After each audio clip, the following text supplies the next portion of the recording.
Okay. Are you there?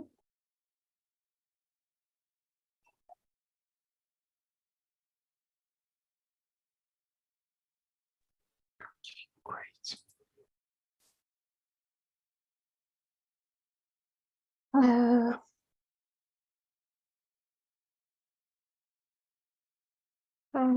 Hi. Okay. Well, yesterday we talked about the basic information about life cycle assessment, EPDs, and we find something about how we should find some best materials with low emission, with low carbon emissions. And today we want to speak about regenerative design. During these sessions, we taught about, we learned something about some methods about HVAC systems, or how we can manage the energy usage and something like that. But today we want to shift to life cycle assessment and regenerative design by let me share my screen. Okay.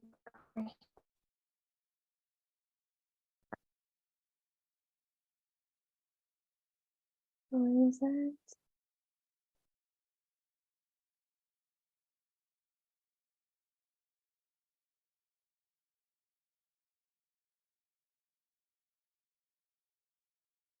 If you remember, for the first session, I spoke about something about regenerative design. I told you that nowadays we have some conventional practice, green buildings or sustainable buildings. But I know that most of us, we don't know anything about regenerative design. Well, during these days, we can see many buildings that are sustainable by using some green materials, or maybe by low emission carbon buildings, or maybe zero energy buildings. But regenerative design is totally different. As you can see this diagram. Okay. In conventional practice, human and nature is totally separate from each other. But regenerative design can combine nature and human together. How?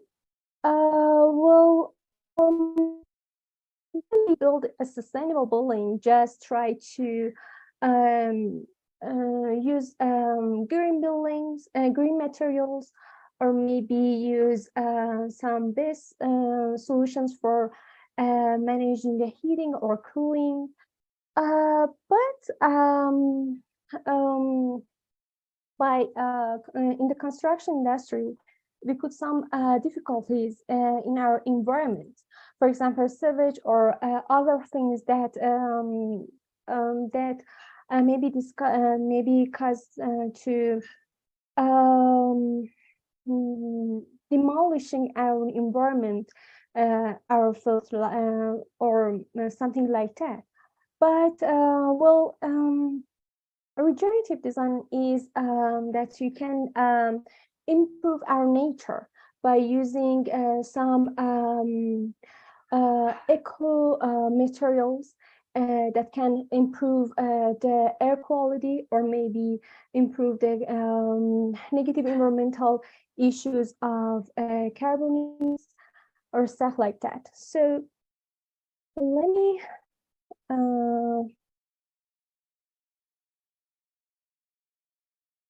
present this one. Where is it? Okay. Well, we know that the construction industry put some efforts on our environment, and in each type of construction industries such as, for example, infrastructure, new constructions, or renovation and demolition part of buildings the industry. But during this way, I need to find each step of the life cycle of building industry has some difficulties. For calculating these negative environmental impacts or global warming or other environmental issues, we need to calculate with some tools or maybe some Excel sheets. This slide shows that, okay. Each part of our world, we have some software to calculate the life cycle assessment and carbon emissions and other things for sustainable design. For example, one click I'll say that we want to use during this session is totally used for UK and Nordics companies. But in America, we use another software tutorials such as Tally, or as you can see, we have lots of life cycle assessment tools.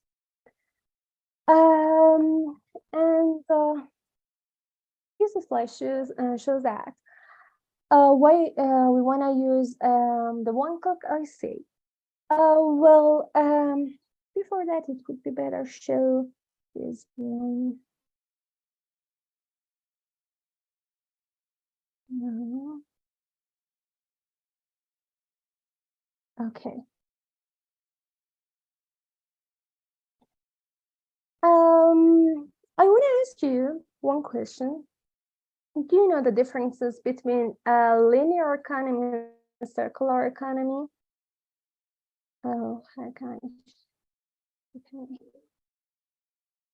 Or you can turn your voice and speak about.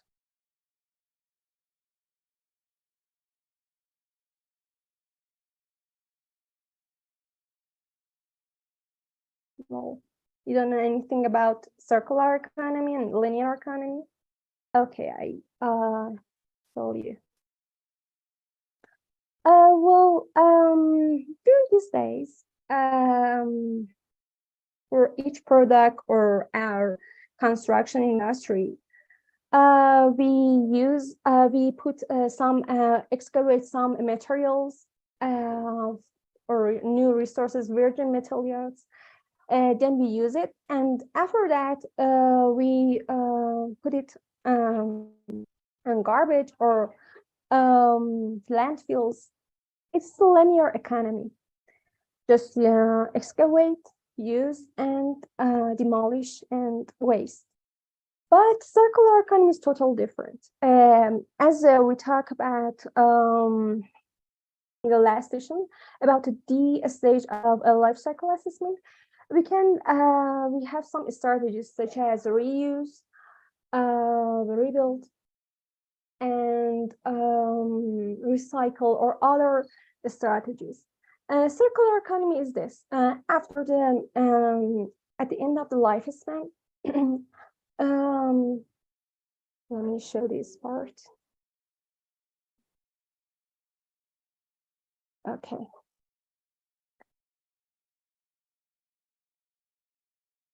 At the end of the lifespan of the building, we disposal and we dispose or put some our waste on the landfills. But circular economy use it at the building materials again and again. And during the lifespan of the buildings, we use it again, and we don't have any need to use virgin materials and put some efforts on our environment. During this way, just we use materials again and again, but we can't refine and regenerate our environment. So Okay.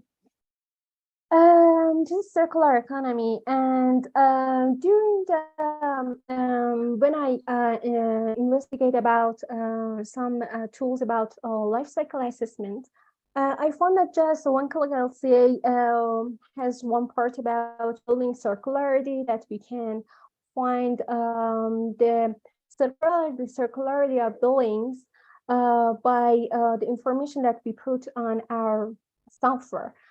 But our software, okay. But other softwares just calculate a life cycle assessment, or where is it?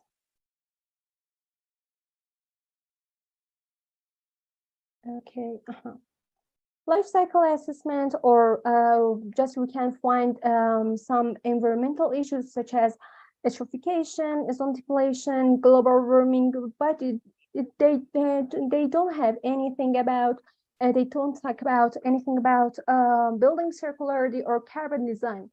As if you remember, last session we find that how we can design our building before we put some information about building materials, or even making the building, or maybe making the third model on our software, just by put some information on a carbon designer part of one LC.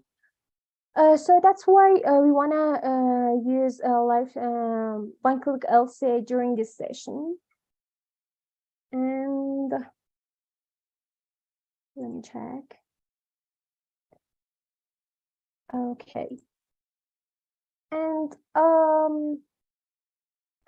before this slide, I want to ask you that do you think that in beta stage it would be better to use a one-click LCA or other LCA software to managing the construction waste, or eliminating the environmental issues and the greenhouse gas emissions? Can you tell me?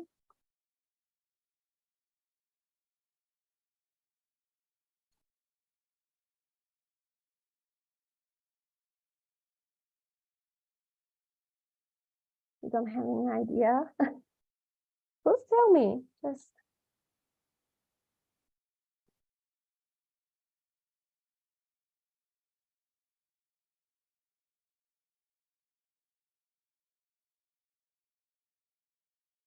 okay.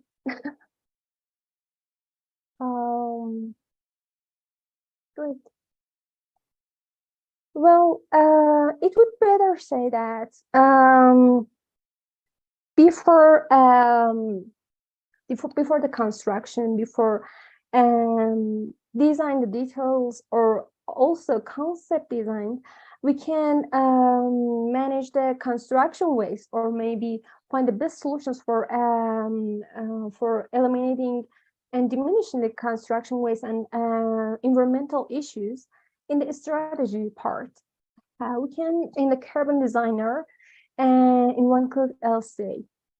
And we will and I will show you how we can use it. But I know that last night or last session we talked about more. And why we should use this strategy, why we should use this part in the strategy part, because before deciding that how we can how we should use materials, or what shape of the building it would be better, or maybe which structure it would be better for our building. We can manage all parameters in this section.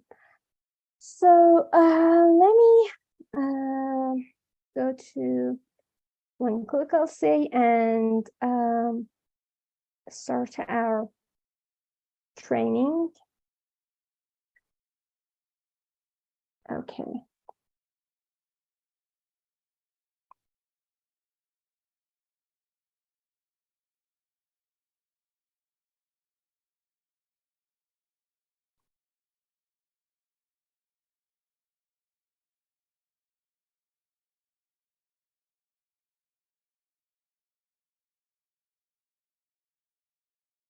Okay.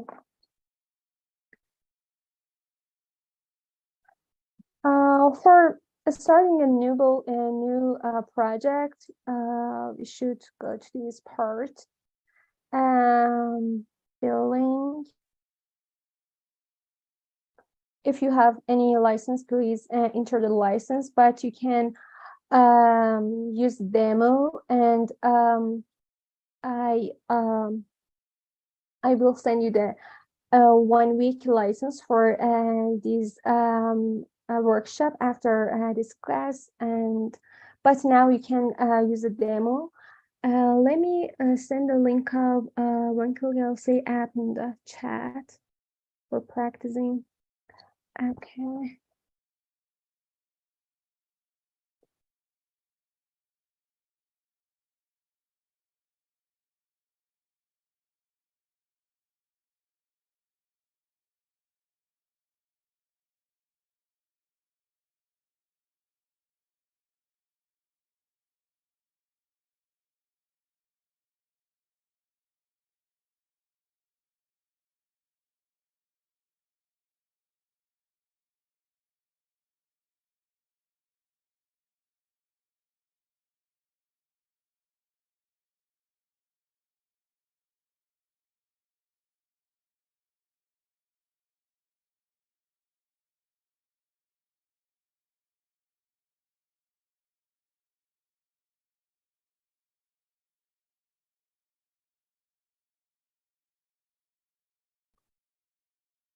Okay. I want to run a new project.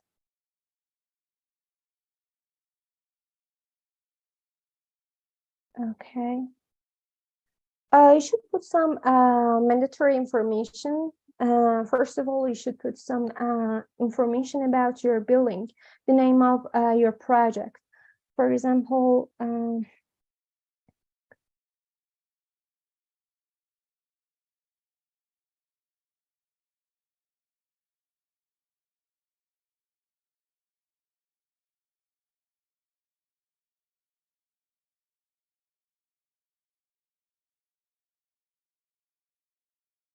okay. The type of your billing is really important. For example, I wanna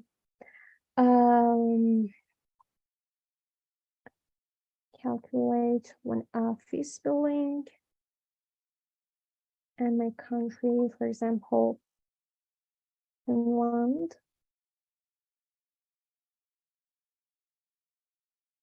Address isn't mandatory.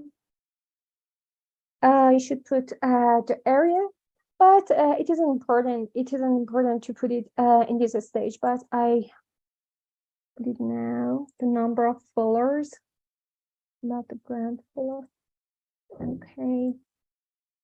I don't have any idea about the structure, and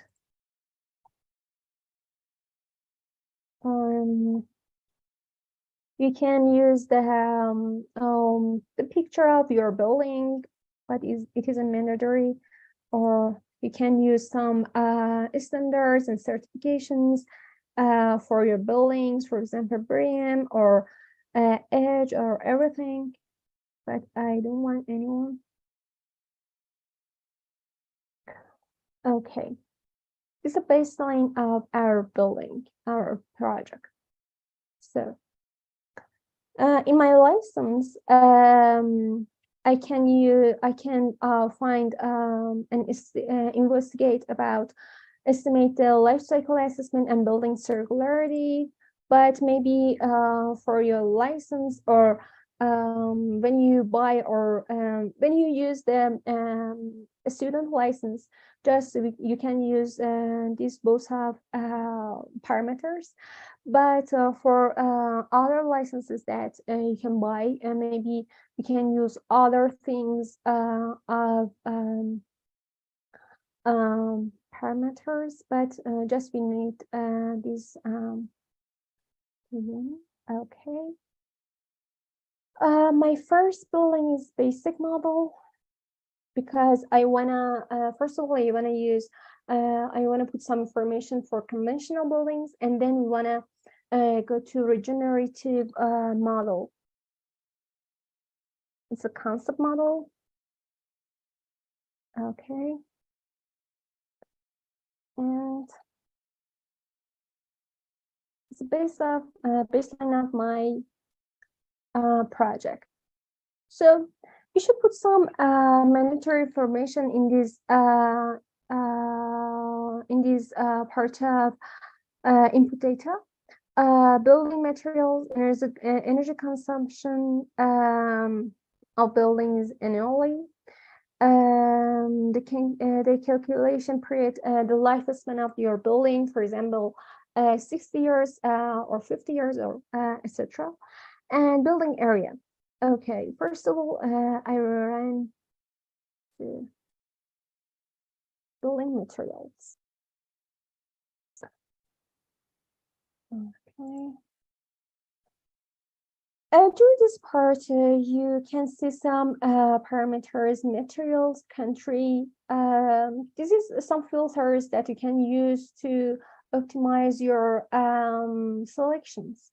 For example, I want to use concrete. Just I put concrete for filling the gap of these parts of my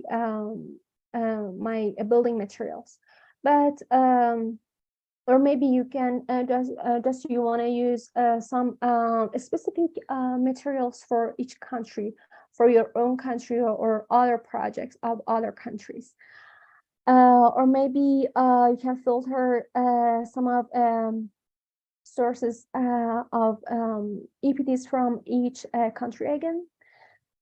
And for regenerative design, we really need this part of CO2 clouds. If you remember, last session, we watched that all materials have some carbon clouds during their category. For example, when we use very high CO2 emissions materials, consequently, we put many efforts on our environment. But when you use very low CO2 emission carbon CO2 emissions of buildings, we work on our buildings better and better. Okay, let me put some information about our building. Well, let me open my Revit. You can use all the 3D softwares and put some information about your buildings. But I'm really comfortable with Revit. Okay.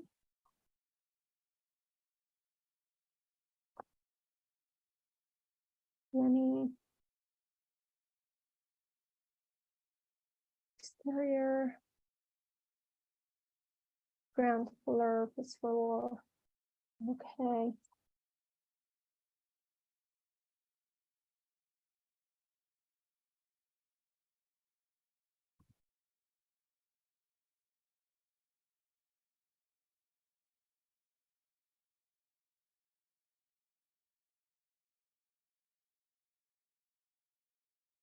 It's my wall, exterior wall. Okay. And floor and roof.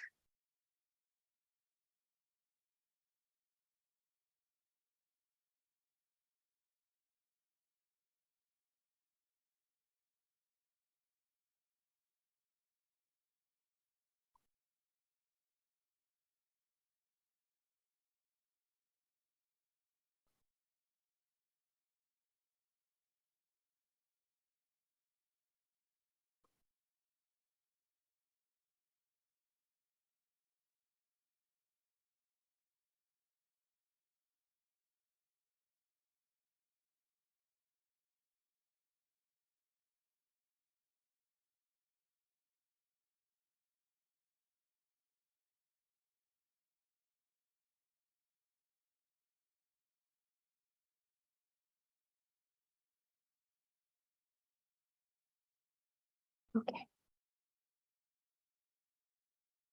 This is my room, for example.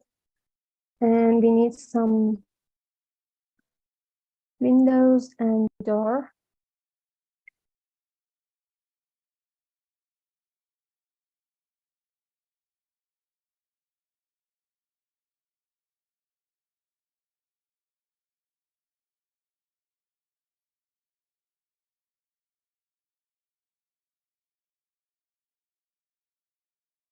Great.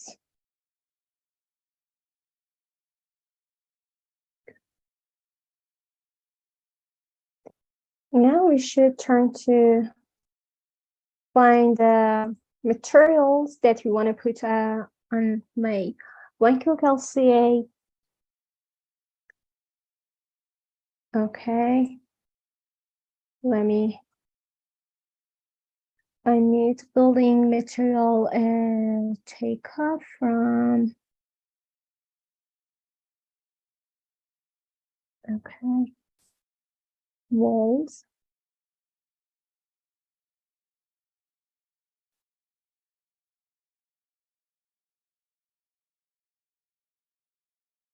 And length, area, and volume.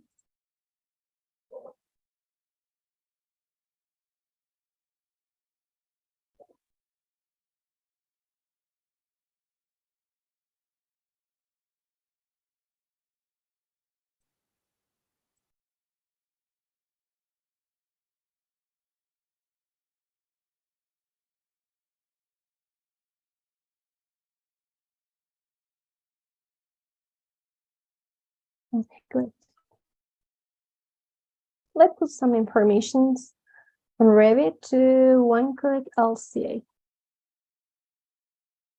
It's for our exterior walls. Okay, we should go to external walls. We need brick.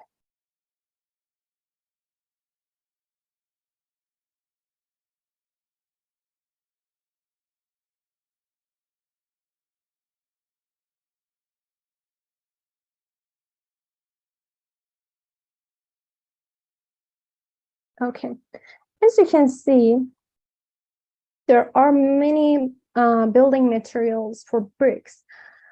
And there are some CO2 clots near these materials.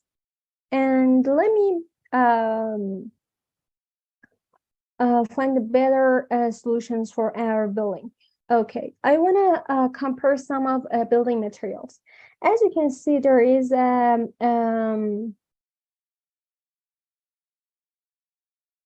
materials there. For example, I want to choose this one.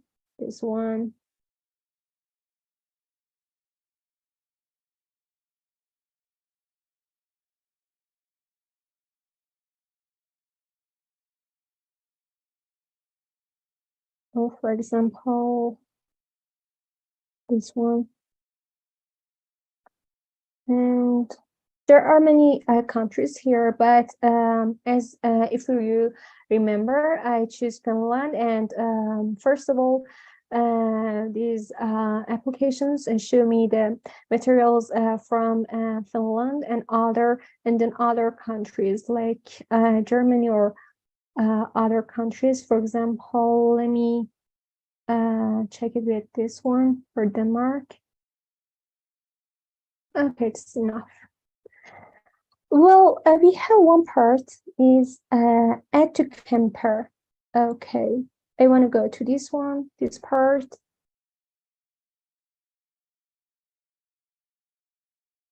And compare, I put the compare data. Okay. Well, during this section, you can see that which of our materials have carbon emissions. For example, well, this material have this one has really high CO2 emissions when we compare to other materials. By doing this way, we can find the best solutions for our building. But maybe you in your project you have some specific EPDs, and you have to use some of them. But it's really important to use this part of LCA in the strategy part of your project. It's okay. It would be really helpful to manage the environmental issues, carbon reduction, or other environmental issues.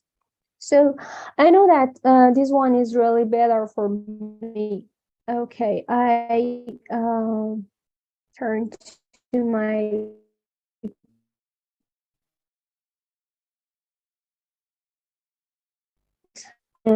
pipe break.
Let me share it again. Great. Maybe because of, okay. Can you see my screen?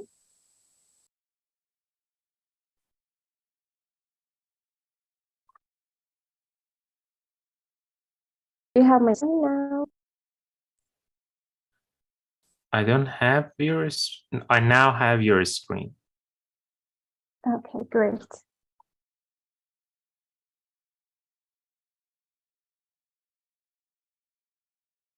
Okay. Well, I want to use this one of material because if you remember, I told you that at the first step, I want to access the conventional building. Well, I want to use this. If you push this one, you can see the EP information from this material, the environmental profile, and okay.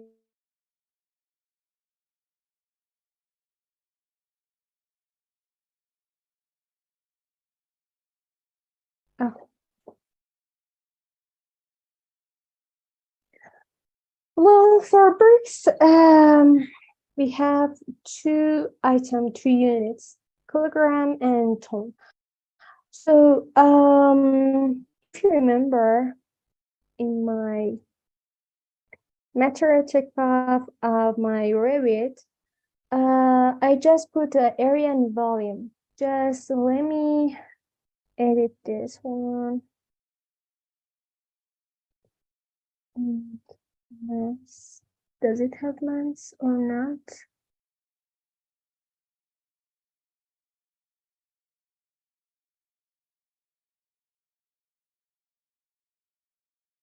Okay, doesn't matter. Well, let me open my another file. This is the share.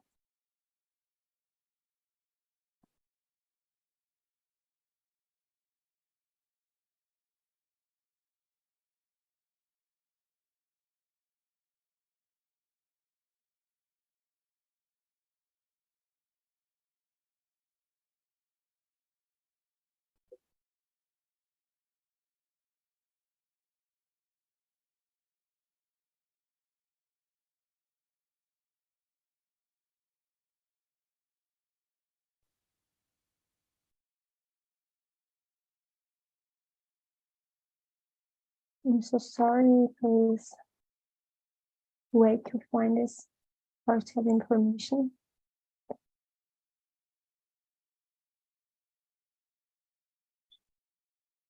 Okay.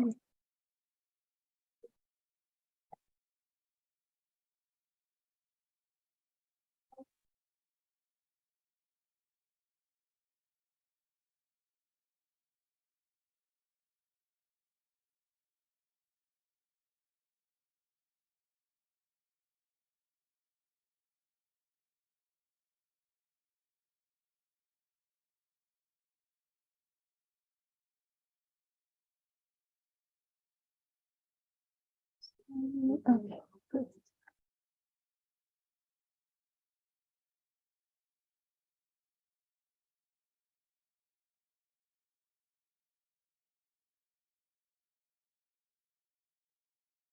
Okay. Well, if you have, like me, you need to put some information about the density, about the kilogram or ton of your building. You need to find density of your material. For this part, I have this amount of area. I should put it there. Um, yeah, type of materials, we have some specific density for each materials. So you should compare it with your some regulations of your country, and then change the information and put it on your.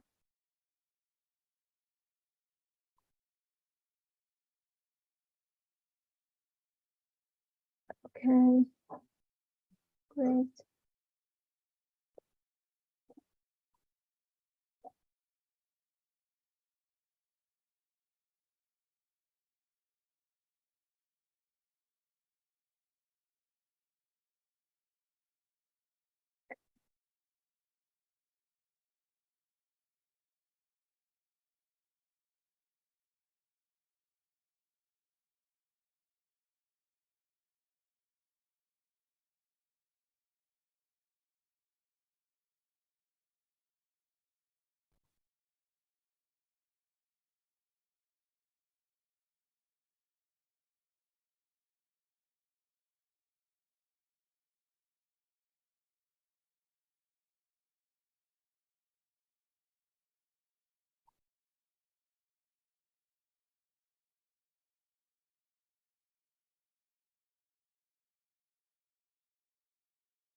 Okay.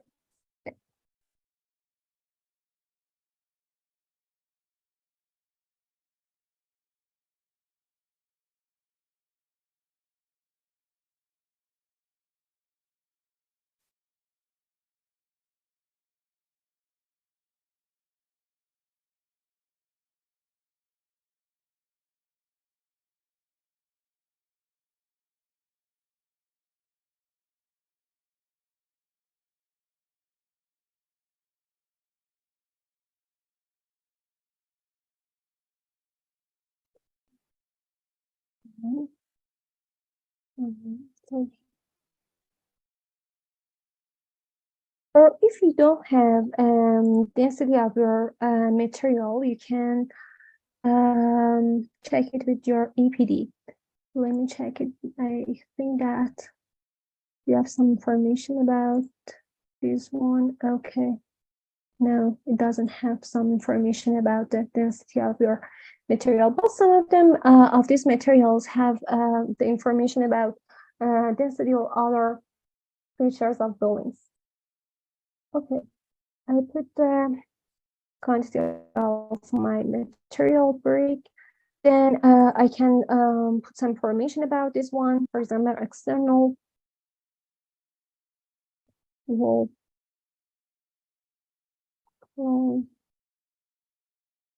brick. Other most important part of your calculation is the transportation. As you remember from this part of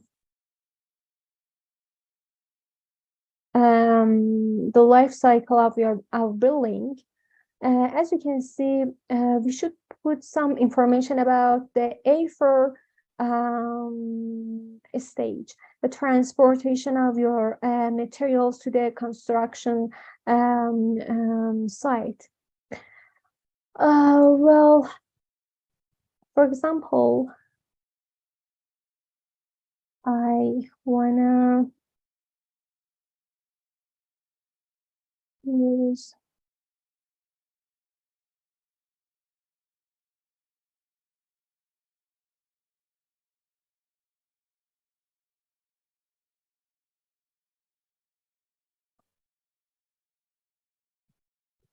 this one, and my destination is about 100 kilometer. Okay. And you can put some information about the service life of your building. For example, we need to repair or repair our material about 50 years. The location is in your country, for example, Finland.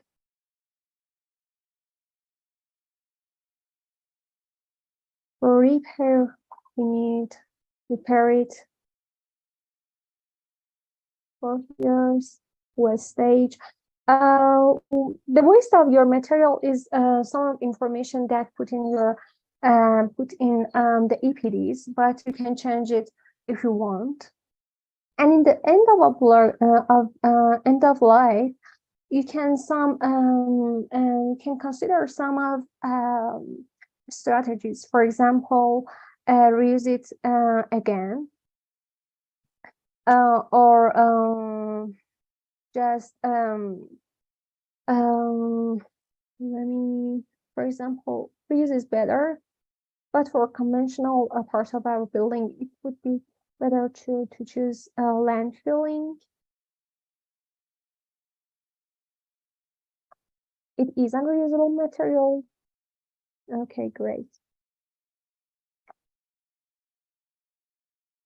And you can put other information, for example, we have concrete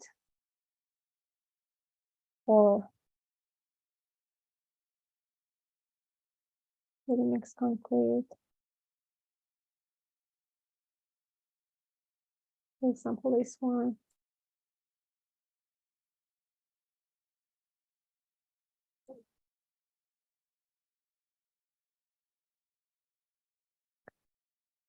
Uh, 1227.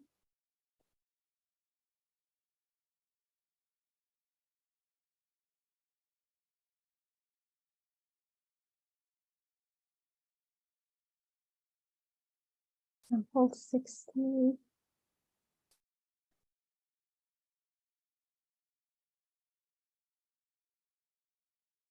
Okay.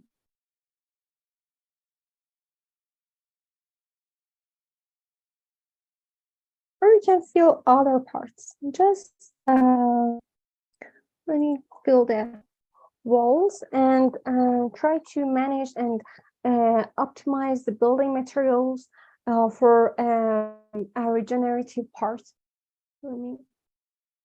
Okay. Other part.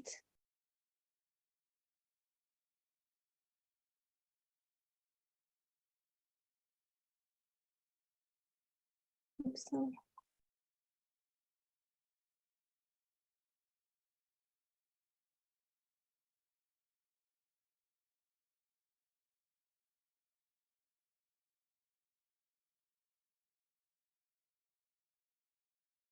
As you can see, we don't have any EPD for gypsum. For gypsum in this for this location, and we have to use it for other countries. Well, for example, we can use it. Where is it for? It's for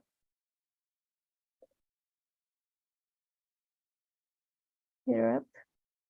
It would be good.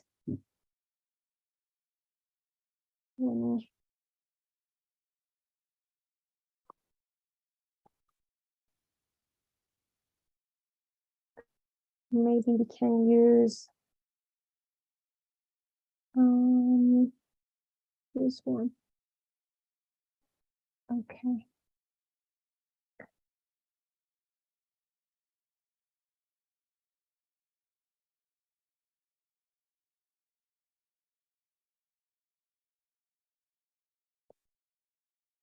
No, I don't want it.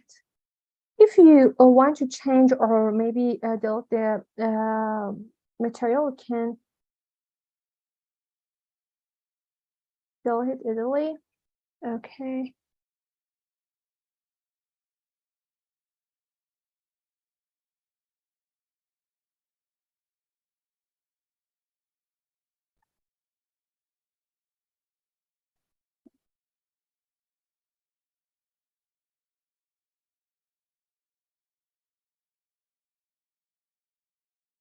There is any information about the density.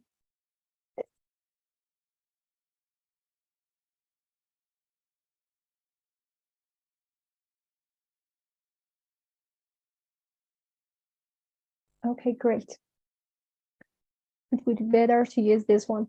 If you can see, there is density for this type of material, and I want to use this one because for gypsum, I need to put the kilogram of this material, but in Revit, I just have the cubic meter and of this material. So I want to use this one. I copy this EBD and paste it in this part. Use this one. Okay.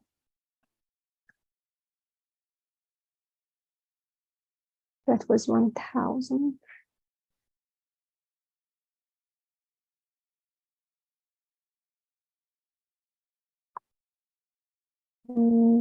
Revit. Okay.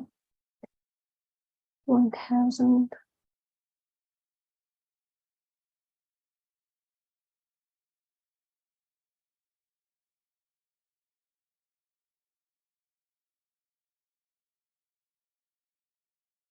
Two point 45.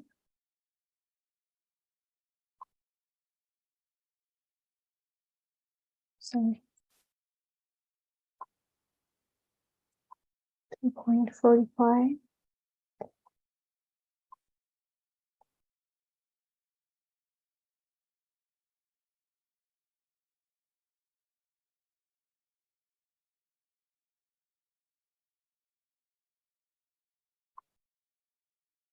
2.45. Okay.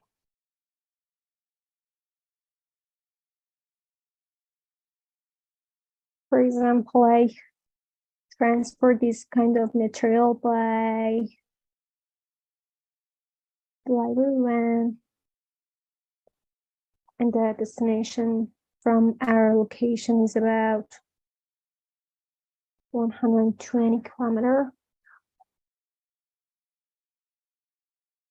The service lifespan is okay 20, but we should repair it for 20 years later, and the wastage is okay. That's great.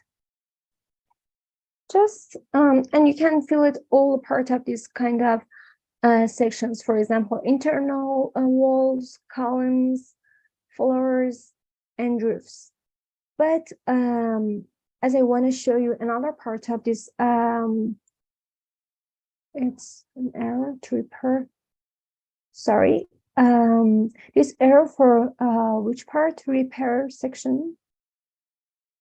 Navid, could you please explain it more?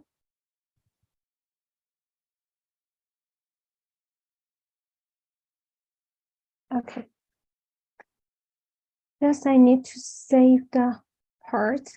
Okay, we should go to another section.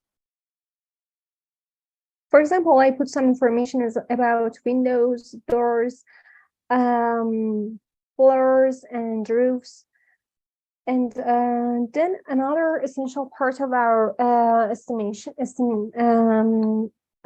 about estimations are energy consumption. For example, our building use electricity for okay, it's good.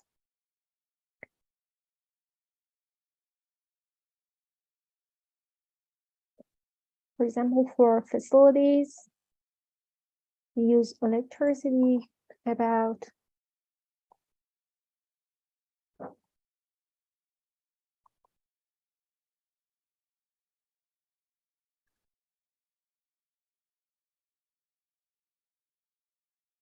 and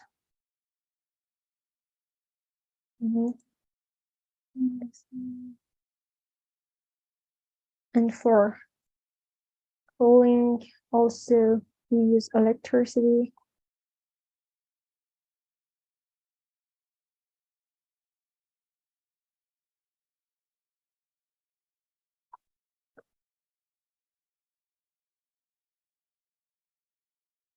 For cooling, for heating, we use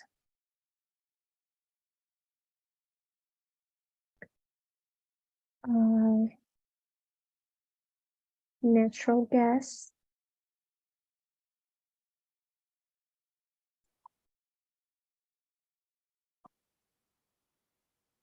For heating. Okay, great. And then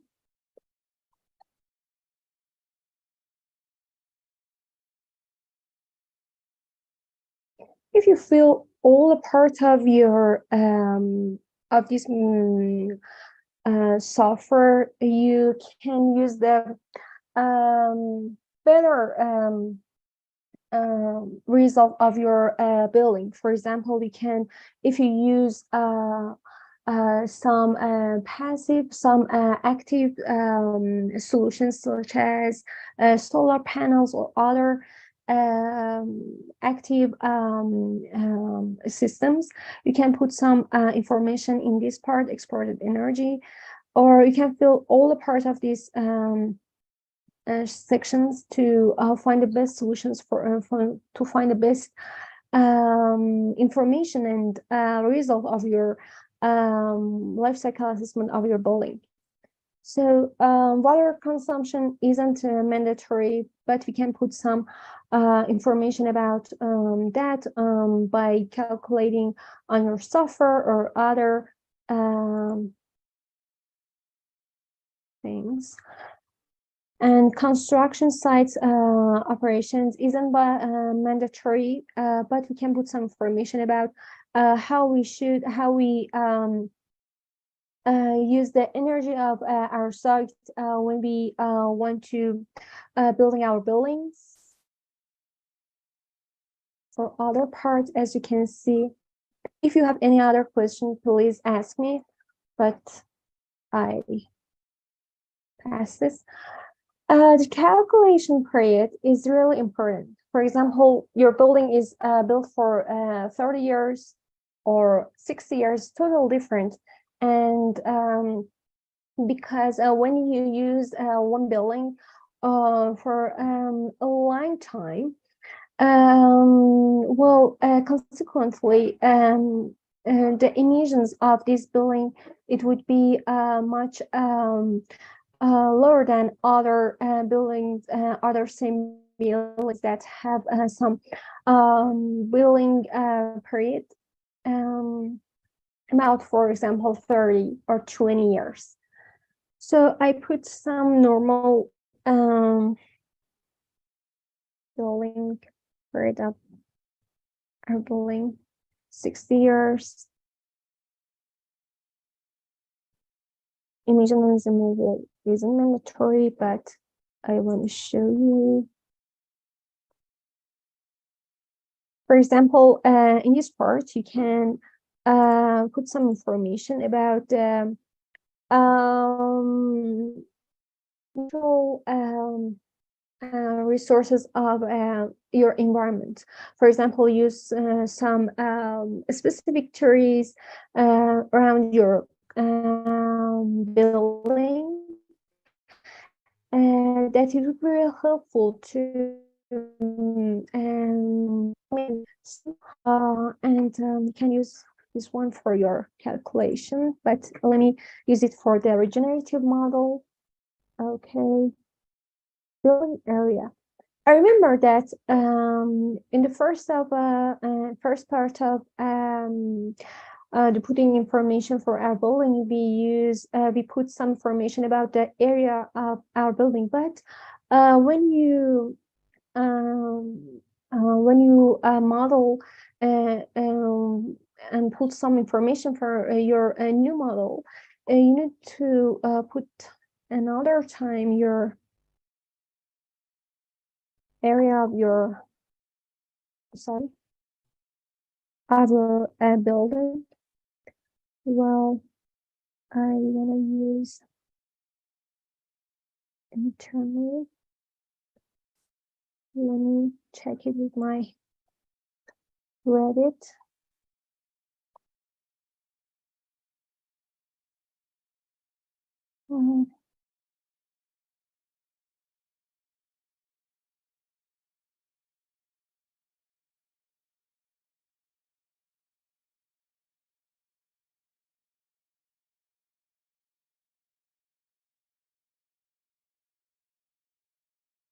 It doesn't show.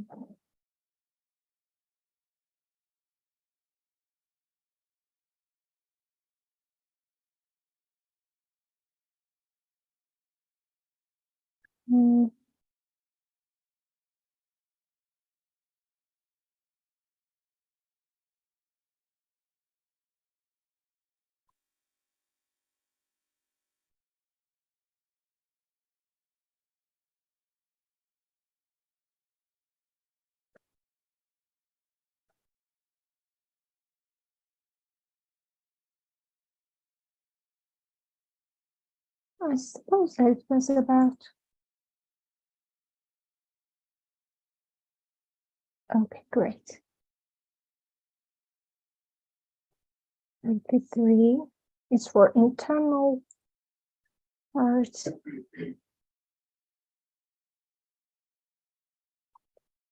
And finally, just save our project.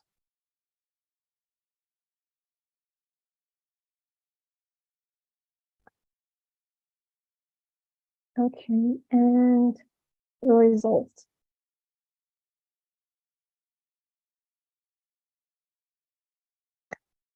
Well, as you can see, for each step of our life cycle assessment, we can see some emissions, the amount of emissions for global warming, ozone depletion, acidification, or other environmental negative environmental emissions. And well, for my scope, I need to find some the emissions of global warming, and well, totally our building. Let me change it to the small number. Okay, this is a total emission of CO2 equal of our building during the lifespan for the global warming. And we can visit some graphs and diagrams based on the information we put in this part. Okay, for example, this Sankey is really good for us. If you remember, I put some amount of amounts for the period of repairing some materials in our building. Because of we don't put any information for roof, wall, interior wall, or ceiling or other parts of our building. In this step, just we can see the external walls emissions for global warming. Another part is really important for us is energy, and you can find some information from the energy consumption annually for heating, cooling, or electricity by some applications such as Ladybug Academy that during these days you learn how should optimize your strategies for this part. Other part is transportation that we put some information from them. So you can manage the chart by, for example, I need, for example, some information about just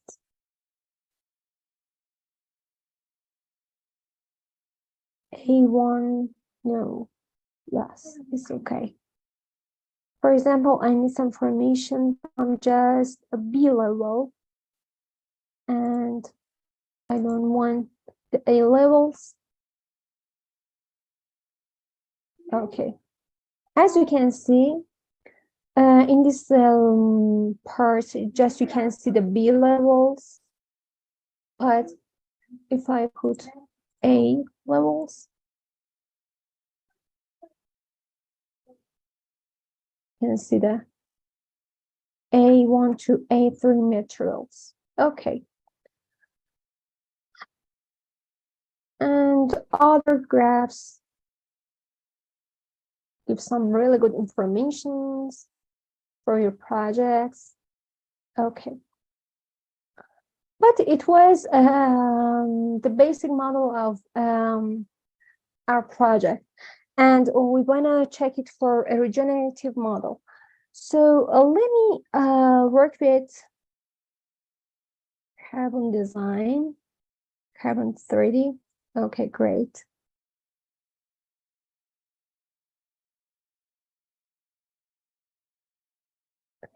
First of all, I need to create a new design. The name of this is basic model. It's for it is really good for the strategy of the strategy part of your modeling. The references, for example, I want to use international reference billings.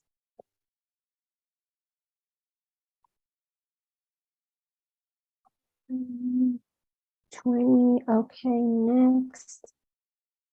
And that was an office building, but you can change it to apartment, prison, or other things, as you can see. Then we should some information about our building parts.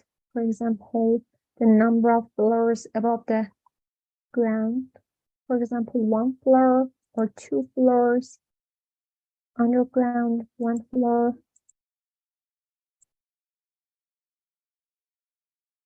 Okay. Our structure maybe is steel frame. Next, we should put some information about this.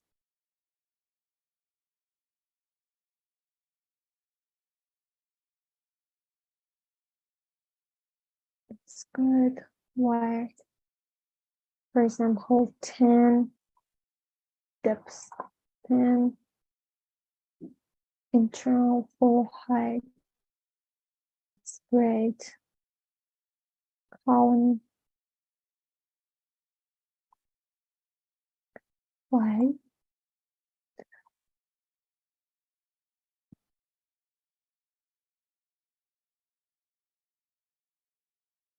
For example, 2 staircase. Total number of floors 3 because 2 of them is under the ground and one of them is underground. The shape factor is okay, great. And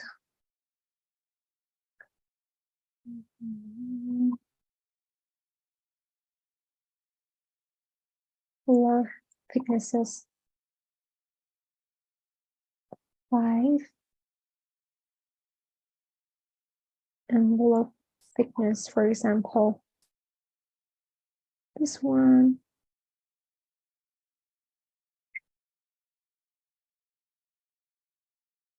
Okay, great. This is a schematic model of basic model of your what you wanna the sample model of your buildings based on the information that you put in this part. Then let me great. It's a ground and okay.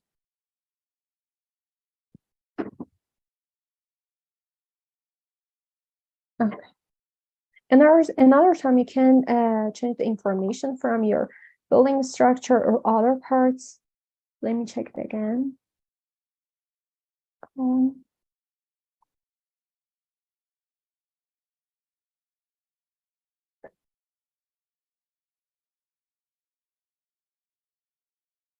Based on information that you put in this left part, you can achieve some information from a structure, for example, the matter of the columns or other parts, and you can change it again. But I suppose that would be great for this label. Okay, so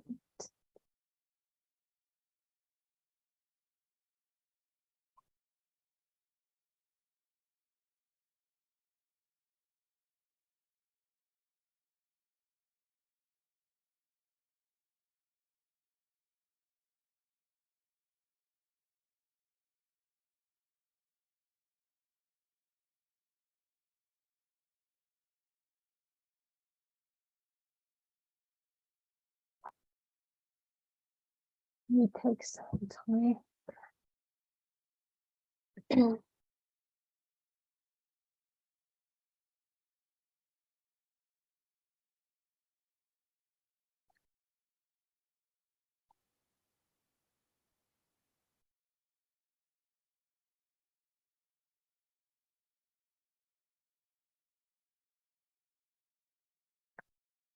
During this time, if you have any question about that, please ask me.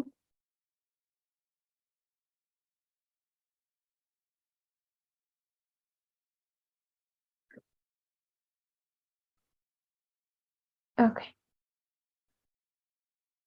This is our basic model and some CO2 carbon footprints of each part, as you can see, for example, in foundation, ground slab, columns, and other parts. And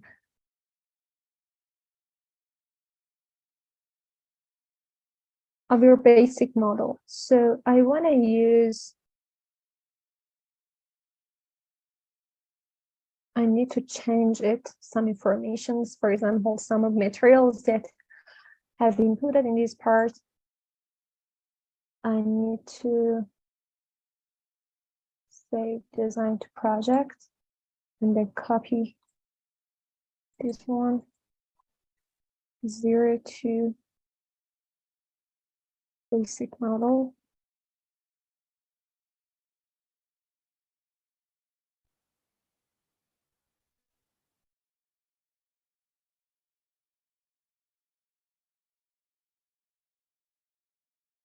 New design. Okay, stay.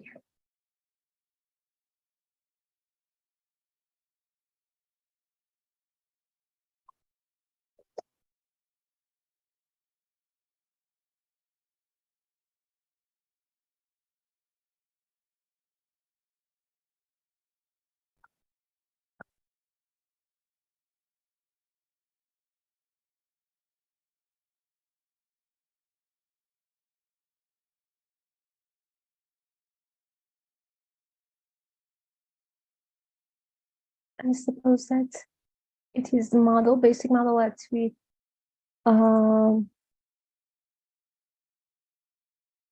make it from our carbon design. Yes or no? Yes. And then we need to put some information, as you can see.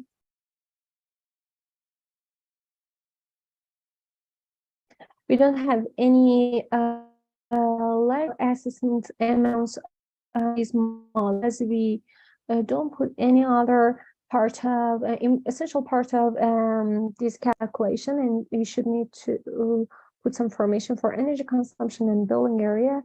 Let me put it some other informations again.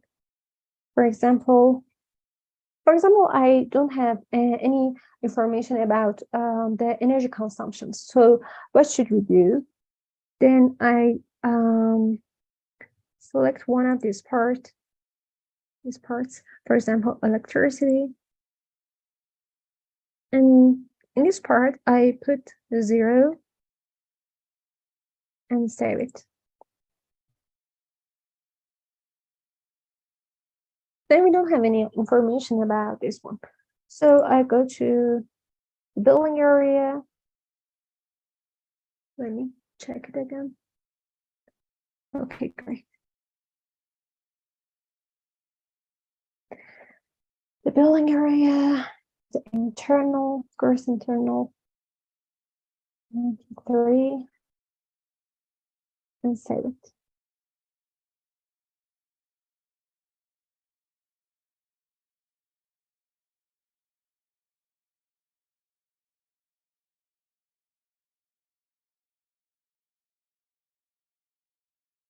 Okay.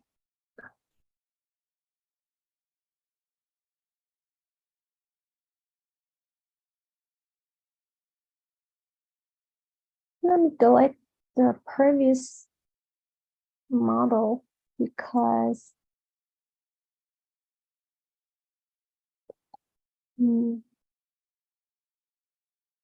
we don't have some information. We don't put any didn't put any information about other parts, and it wouldn't be really good model. And just I need to delete this one and work with the basic model that I made from the carbon designer. So this is our basic model, and well, I want to change some informations to find the best solutions for a regenerative model. So I duplicate this model, copy, regenerative, regeneration, generate.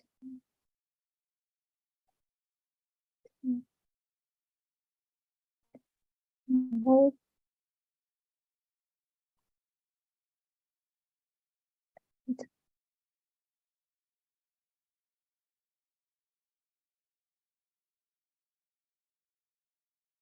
Okay. Then let's change some informations in building materials. Okay.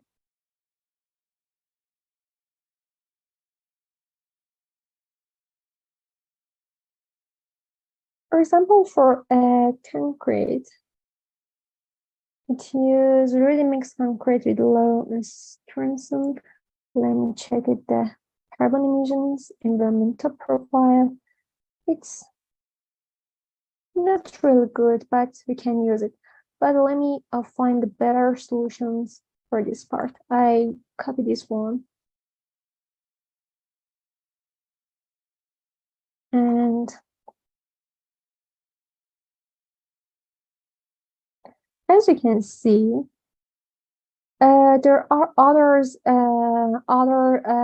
building materials with low emissions, low carbon emissions. Let me check it with the comparing tool. This one, the first one, all of them. I have to compare.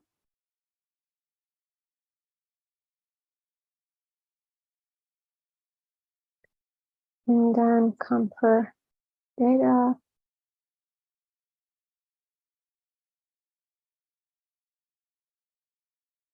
Okay. Well, if you wanna, let me share this part of my article. I put it on the chat of this Zoom. Well, for accessing the regenerative model, after defining the material selections, modeling your building by the carbon design or other 3D softwares such as Rhino, Revit, or other applications. We can find we can analyze the energy consumption and also make the life cycle model of our building in the in life cycle assessment building, such as 1-kilocalorie, Tally, or other things. And then we can find some information from building circularity. What's some information in the building circularity of a 1-kilocalorie, and find how we can manage and find the best solutions for our eco-friendly and biomaterials for regenerative model. For the regenerative model, we should use it would be better to use some biomaterials, for example, reusable materials, based on some low carbon emissions, or some materials that can help to eliminating the CO2s. For example, let me think. Let me show you on our 1-kilocalorie model. Okay. Let me change. Wait. Okay.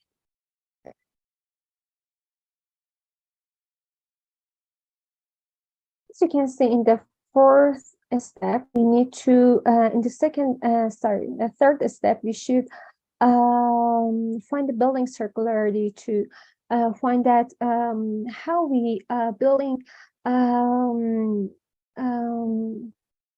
really and can manage the construction waste or use reusable materials, and all of them are put in this part of our software. The building circularity, as you can see this. Let me watch the results. Okay. Well, this building use 91.1% of virgin materials, the materials that excavate from the virgin resources, and put some efforts on our environment. And just as you can see, the renewable and recycled and reusable materials, it's really it isn't even enough for the building circularity of our building. But based on the strategies that this software puts for the end of the end of life of buildings, for example, some of the materials can be recycled again and downcycled, and the total of these amounts between material recovered and material return is about 34% of a building circularity of this building. But if you improve it, for example, about 70 or better percentages, it would be real better. So let me change some informations for the regenerative model. Okay, as you can see, we compare some concrete materials with some different carbon emissions. And for example, I want to use this one, ready-mix concrete strengthen with 40 recycled binders. It would be great. Okay, let me change to my regenerative model.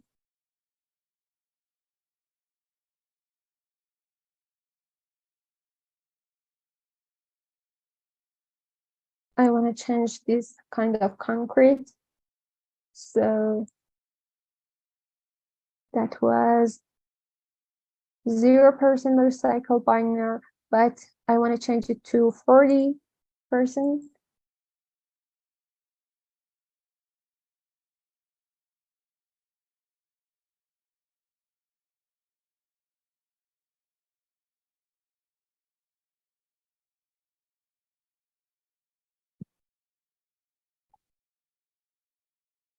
This one.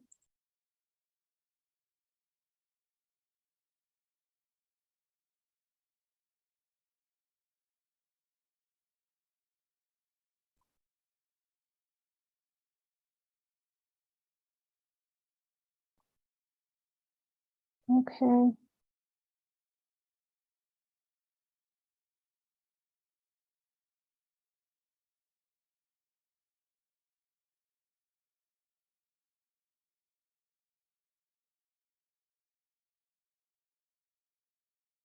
And delete this. Replace it with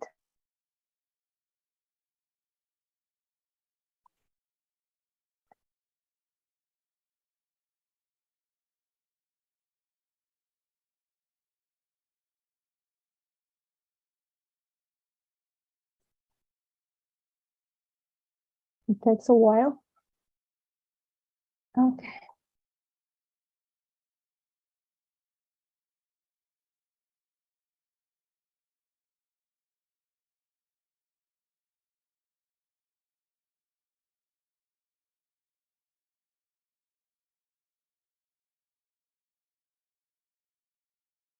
Let me check it the name and another time and use it again. First of all, I wanted to delete the material, but in one click we'll see you can replace the materials with this part.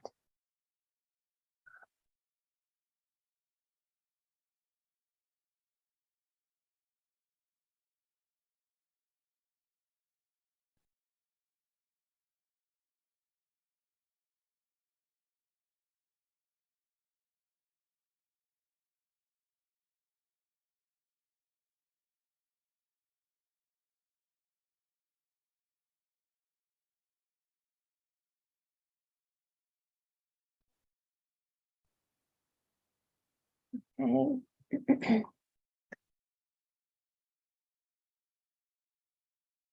Yeah, it doesn't have any material like that.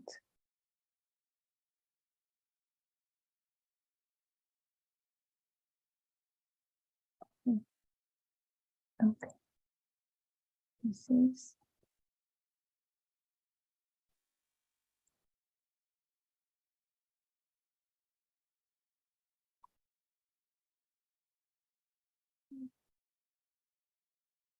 and let's save it.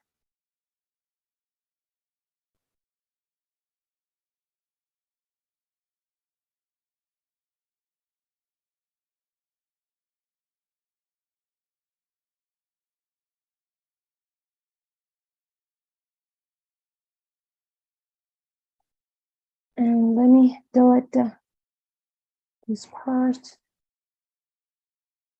Okay, great. And change it another part again. Oh,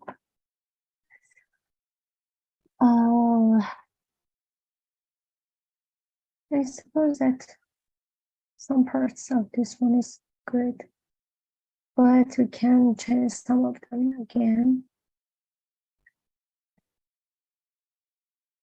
And let me change this part. For the next concrete, let me, okay, this would be great. But maybe there isn't any other better solutions for our project.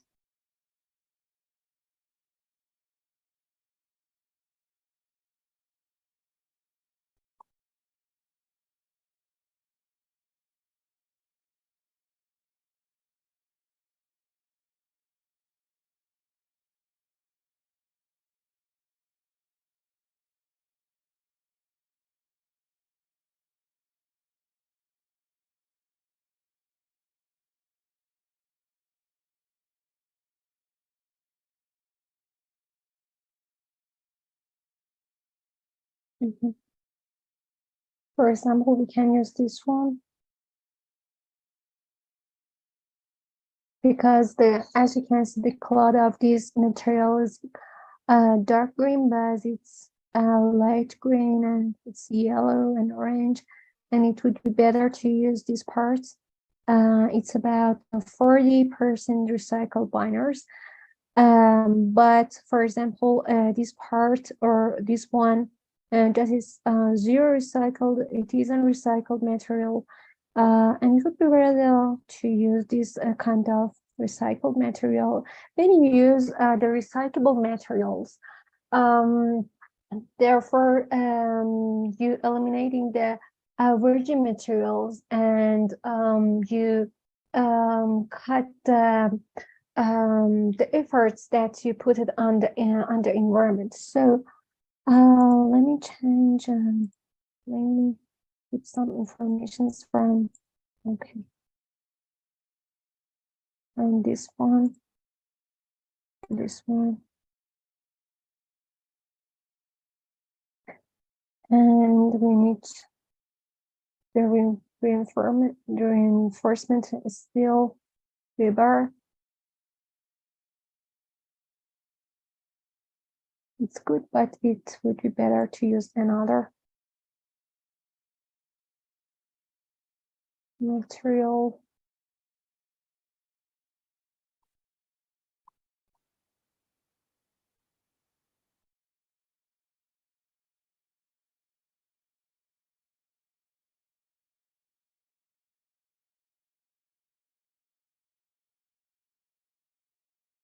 Okay, 90% recyclable content and 7, and maybe it would be better to use this word, 100 recycled content. Okay, and I put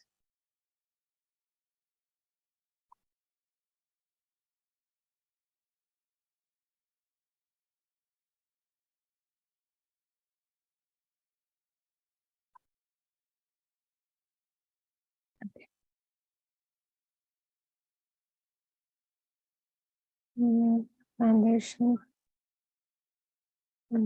substructures. Foundation. Just I wanna change the materials and don't want to change the type of transportation or other parts. Concrete mixer. Truck. Okay. And great. And I wanna delete this one because I put some other informations in this part. Let me delete it.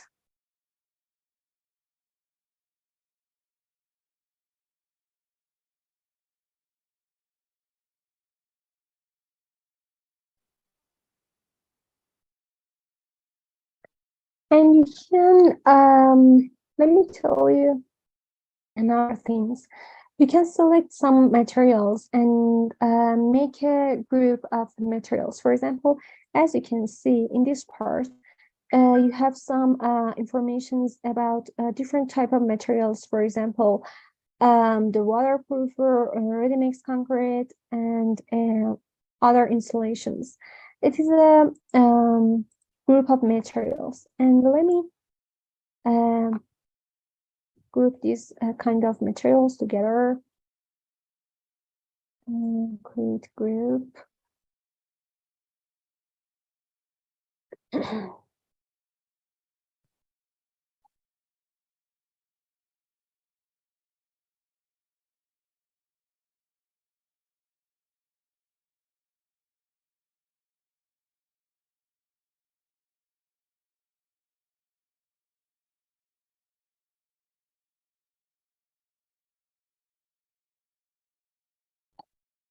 Okay. For example, that's new panel.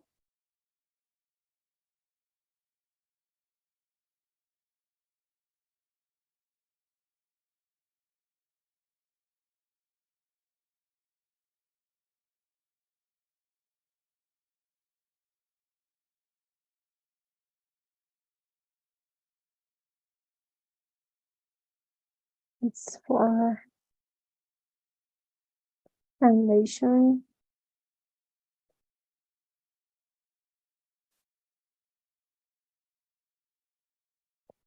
And I put it here. Right. It doesn't work.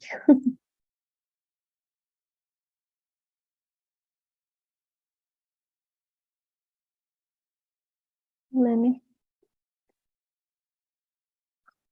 Oh, I don't know what. It doesn't work here. Maybe it's a bug of my internet connection. But you can try to use this one. Just let me try it again. Foundation. Project.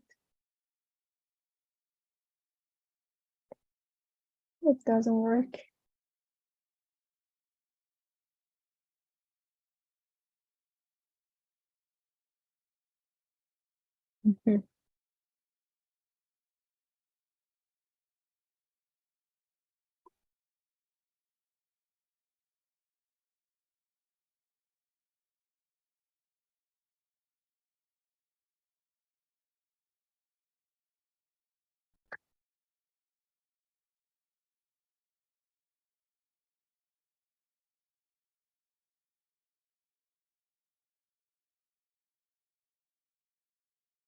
Great. And another one,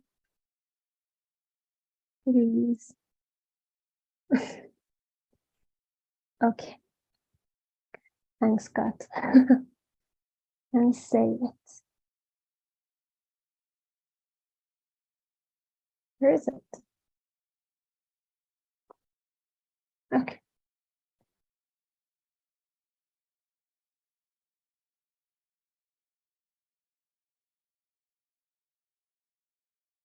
Okay. And let's change another part. Save it. Okay, save. Vertical part. Still sandwich. I approve.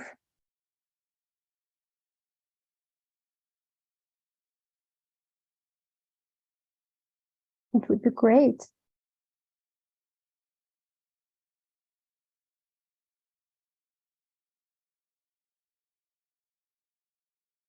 Let me change this one.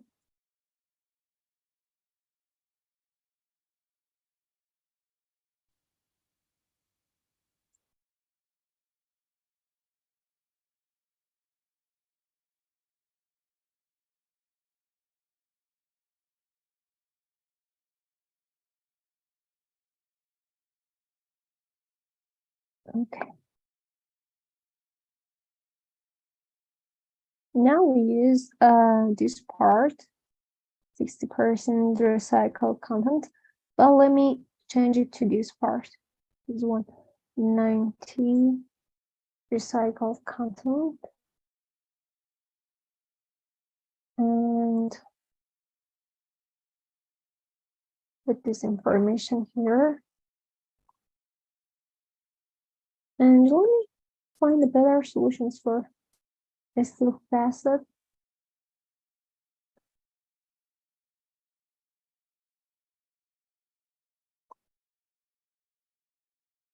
And check it the environmental, negative environmental issues of that. Okay, 30 from 35.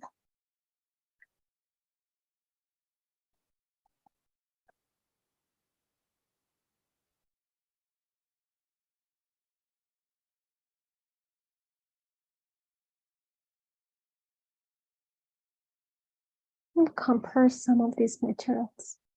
For example, this one. This one.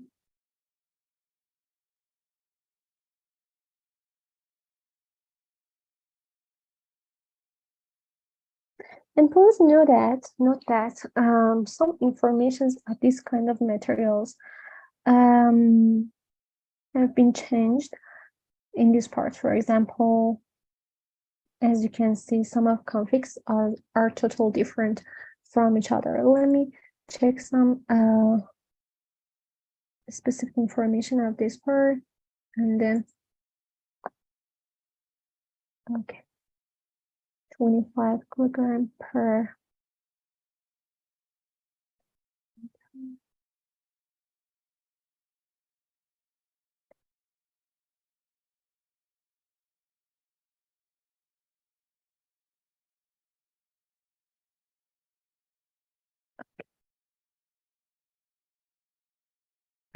Let me compare this kind of materials. Oh, oops.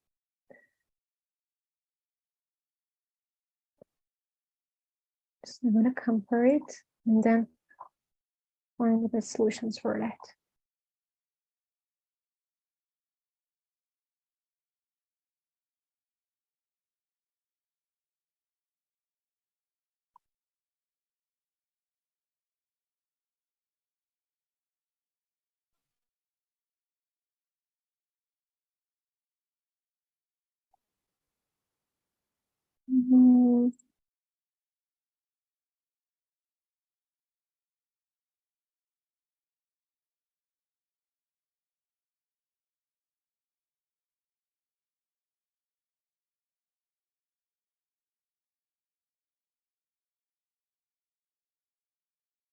Okay. This one, this one.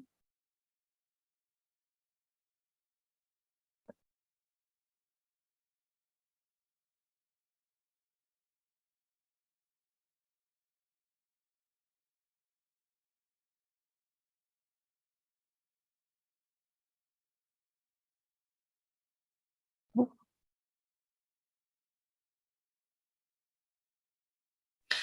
And so if you're okay to, you could have 20 minutes for something like this. sorry, And let me. I was saying if you're okay with it, maybe we have 20-minute rest or so. After that, Okay, it should be great. you could I continue. agree. I agree. Great. So see you all in 20 minutes. Great.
Okay.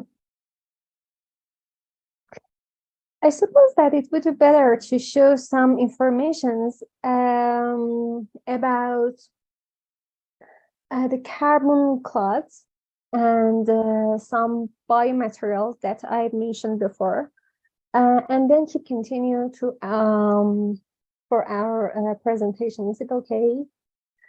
Because I suppose that before using the materials, it would be better to clarify why we should use biogenic materials and low emissions, low carbon emissions building materials. If you're agree with me, please tell me.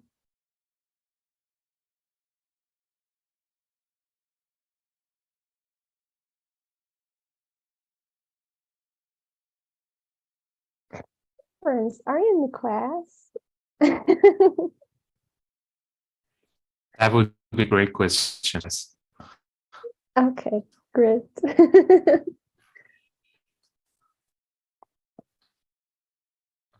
Okay.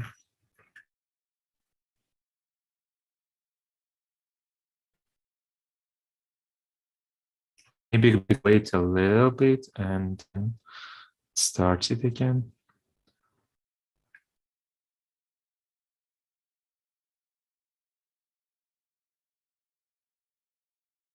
Okay, great, Nargis.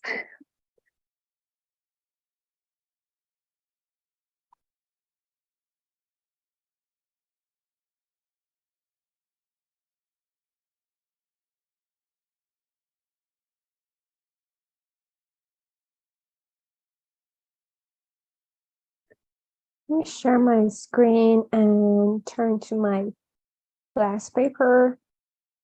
It would be great reference for this session.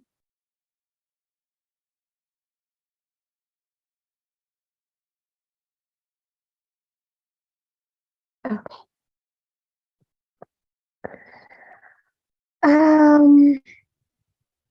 If I present some information about this article, I would say that during this article, I compare two types of buildings, the old building and new building, contemporary building of my country, Iran. And then I changed some informations about the building materials in those buildings. So in this page, you can see that some of building materials that I use to this for my calculation in the on say software.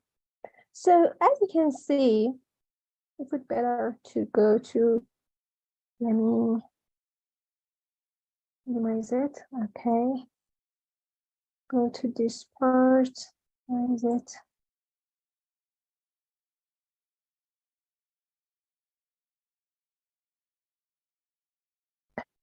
Well,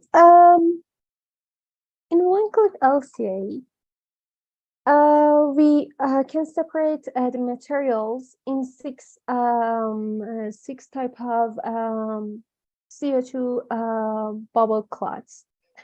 Some of materials they have very high carbon emissions, and some of them they don't have any carbon emissions. Why?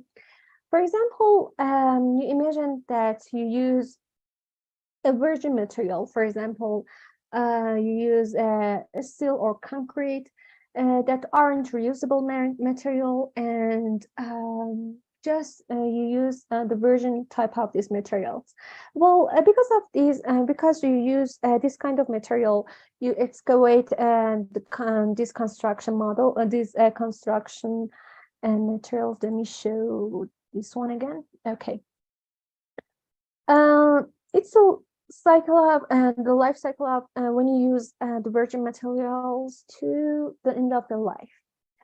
Oh, well, in the first step, if you use the virgin materials, you use a raw material excavation, and you excavate the materials from the resources, and then you put it, you transfer it to some manufacturing processes, and put some works on the manufacturers to make a material that we need for our construction. So when we use the reusable materials, we omit the part of the one part during the lifespan of your building. So it would be better to show you another slide. It would be, if it is in this place, it is better. Yes. Okay, great. As you can see, in general, without considering the big six level, the energy part, most important part of negative environmental issues of buildings is the level A1 to A3. Why? Because we use virgin materials and we destroy our environment for excavating this kind of materials. So when we use the reusable materials, you can vanish this part. It would be really great, because total negative environmental issues eliminating these kind of solutions. So let me transfer to this. Okay. So by using when you use the very high material that the emissions of CO2s are really high, then you put many efforts, and our environment ran into many difficulties because of using this kind of materials. So as you can see, by using low carbon emissions materials, or very low, or also when you use recyclable materials, for example, if you remember, I used some kind of concrete in this still in this on that building that I'm modeling on 1 kilogram C, that are recyclable, totally recyclable. I suppose that it was a 100% recyclable material. So then you omit the all negative environmental impacts of the first level of the life cycle assessment. So one of the most important things that I use one-click LC is because of this kind of categories that you can find the best solutions for your the strategy part of your building design. And also when you for example, you want to redefine, or you want to reuse or reconstruct one part of your building.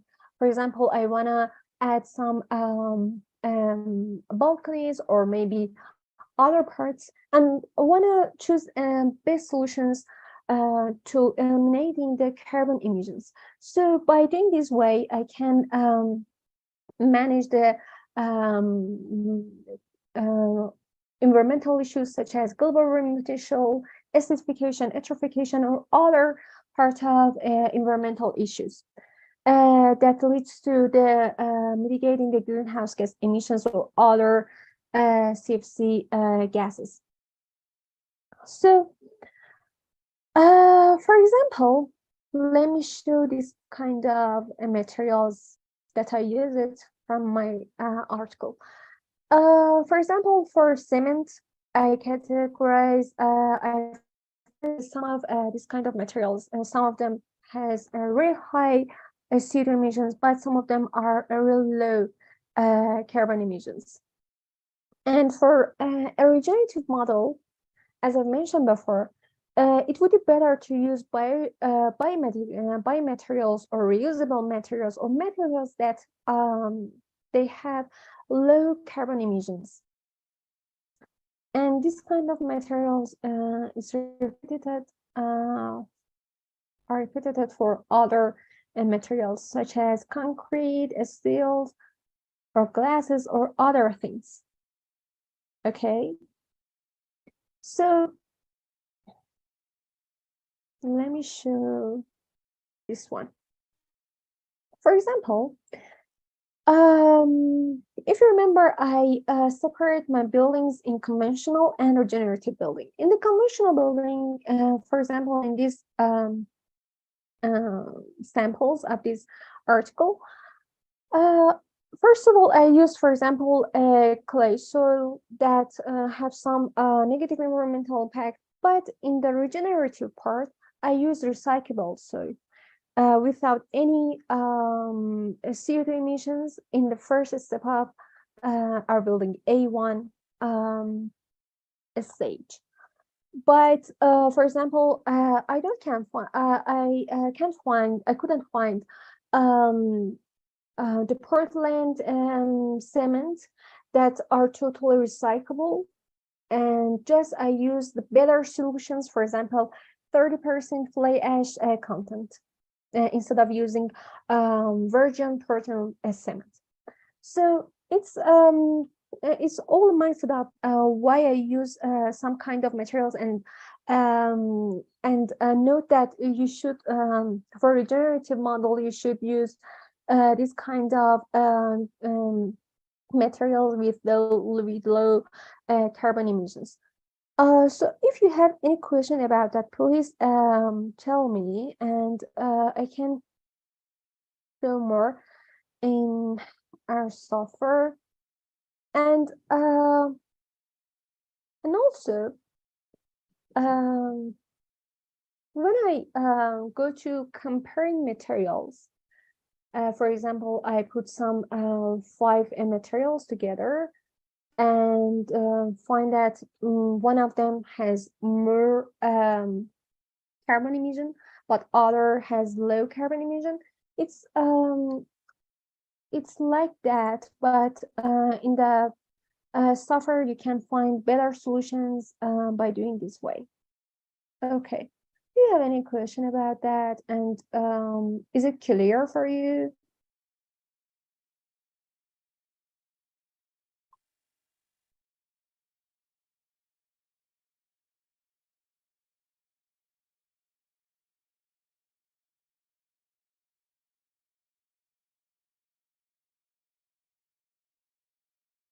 Okay, great. No question always means it's fine. Okay, no matter, David. Okay, let's go to our software. Great. Well, we changed some kind of features of our foundation by replacing them with green materials. Yes, but let me change another part of, for example, this part.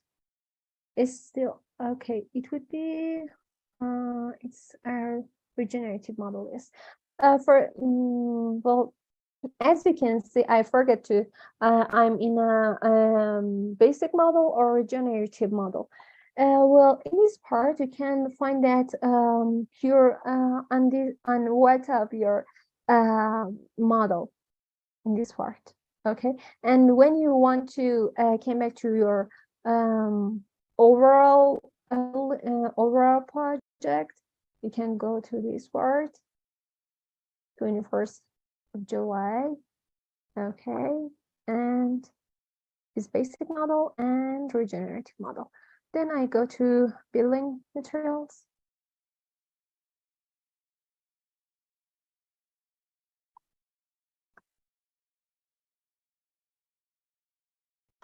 Great.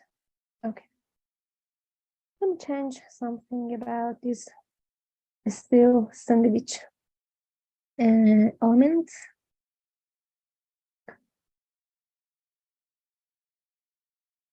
I suppose that when we use the carbon 3D, it find the best solutions for our buildings. For example, as you can see, this material has a really low carbon emission, 18 among 321. But let me find the other best solutions. I suppose that we compare it with other materials. Let me go to other parts of our building. For example, our internal wall.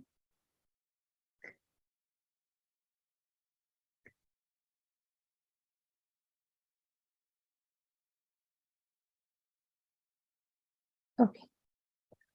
As you can see, this kind of material has really high environmental issues in this category. But let me find the other best solutions. If we can find it better. Oh, all of them has really high carbon emissions.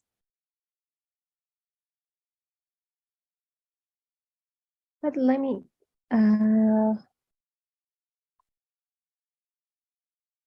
should I go?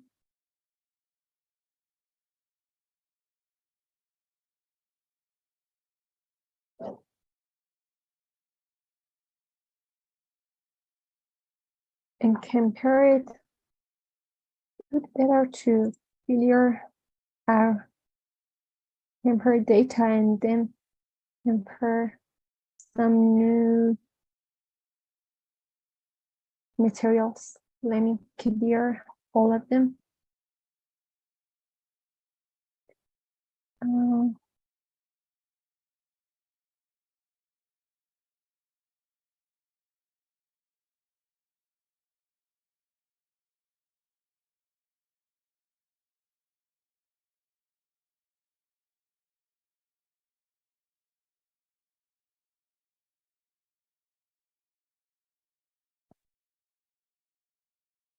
Okay, doesn't matter.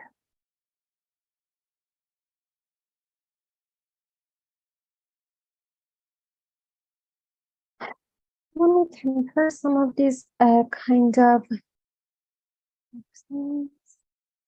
for example, this one that 90% recycled gypsum, and this one,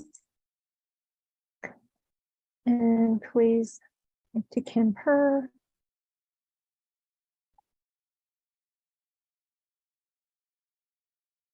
And wait, okay, compare it to myself. Where is it?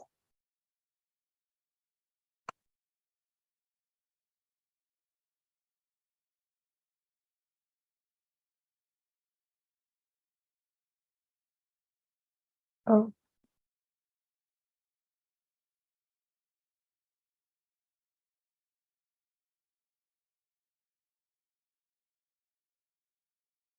I suppose that I need to refresh this page and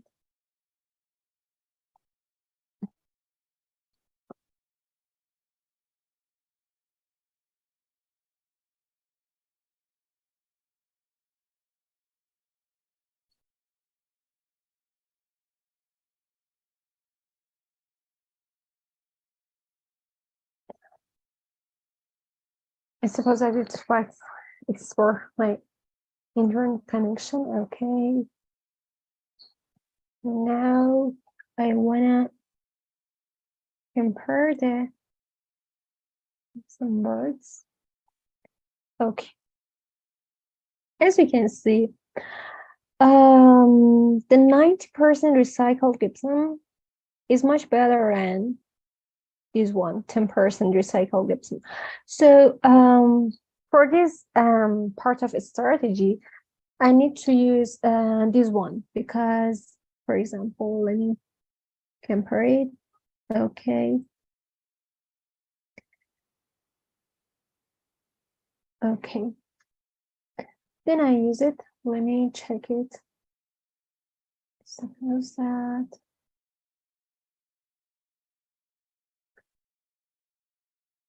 where is the internal?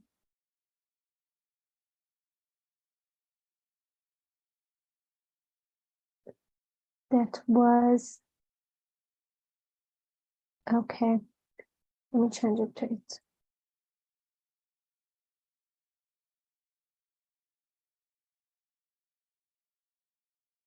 90% recycled. So, and I want to use these features of our previous that internal wall.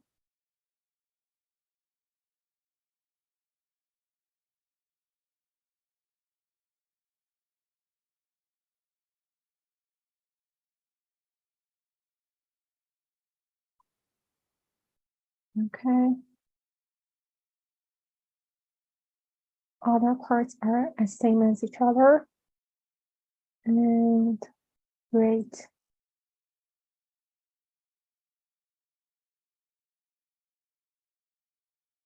Okay. And other parts, water burn.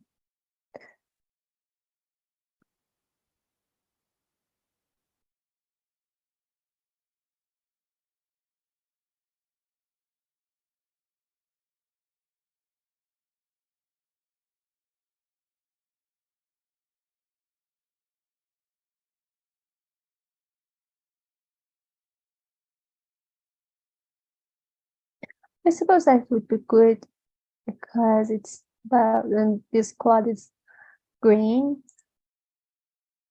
And just use this one. Please note that when you group your materials, you can change some part of this kind of materials, and it would be better to put the informations again, and in another time you group this kind of materials together instead of this one, and you can change this kind of group materials and delete it. Okay, I need to put this kind of element here.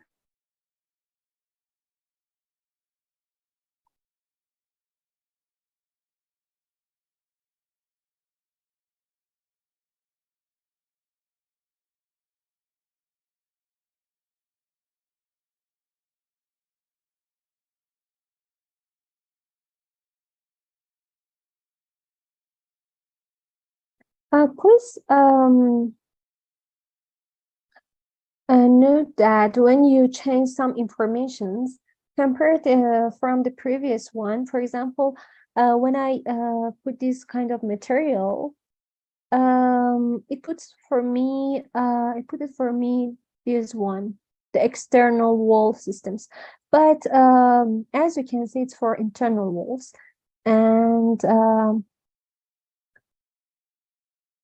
it would be noticeable.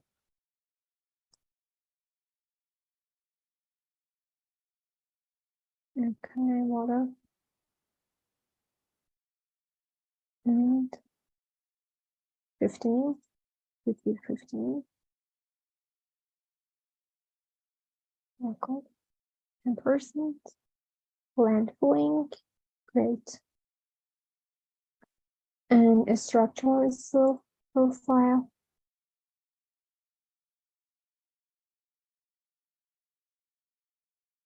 As you remember, if you remember, we have 90% and 100% recyclable materials, and I change it to this one, 100, 90, and 100, yes.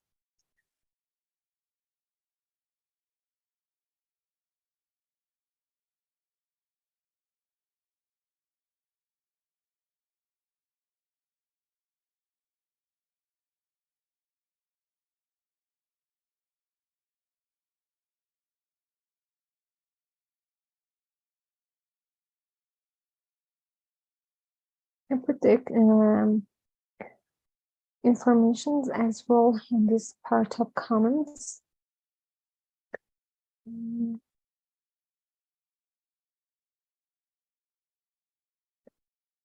Trailer.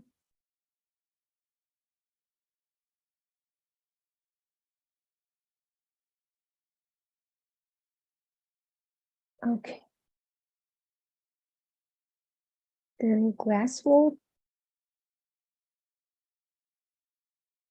For example, in this part, I want to use rock wool instead of using glass wool. Let me use another thing. For example, I set rock wool.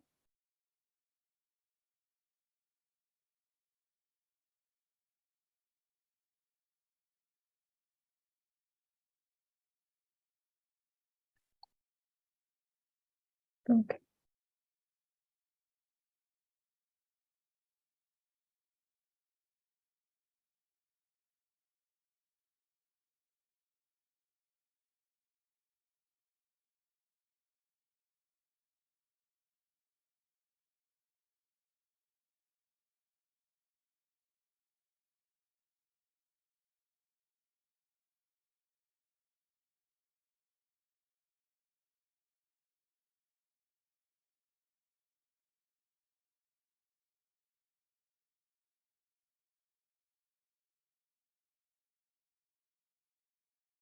You can change this kind of information when you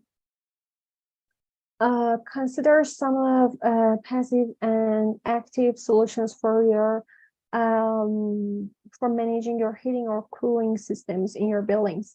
For example, in one part you should use a rock wool, or other in other buildings you need to use glass wool or other kind of insulations. But it depends on your design. But in this part, I want to use this one, internal wall. Other parts are as same as each other.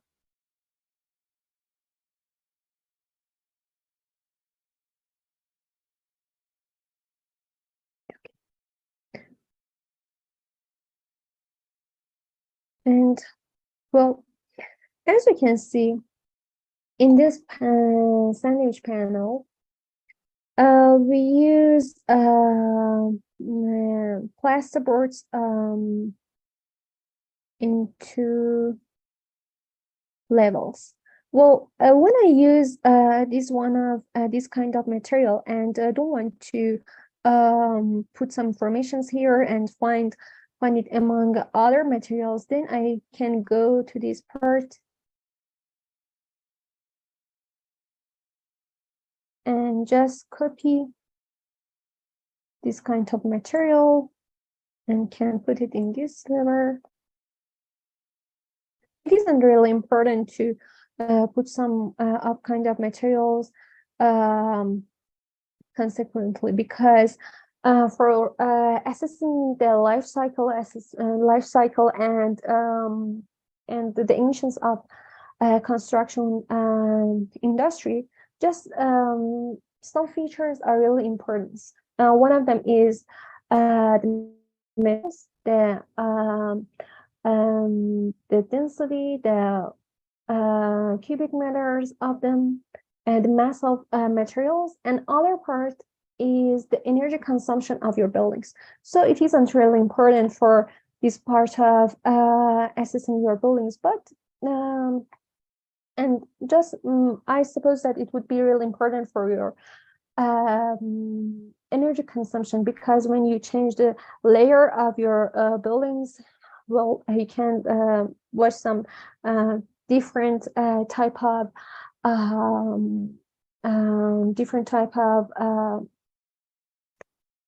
characters of your buildings and energy consumptions. But for a life cycle assessment, it isn't really important. Just let me watch the config of this part. Okay, great. I made this it's listed internal wall and I can use this name to make other group of materials. Okay. Let me clean this part because I made another group of materials. I click on create a group.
Great. And save this.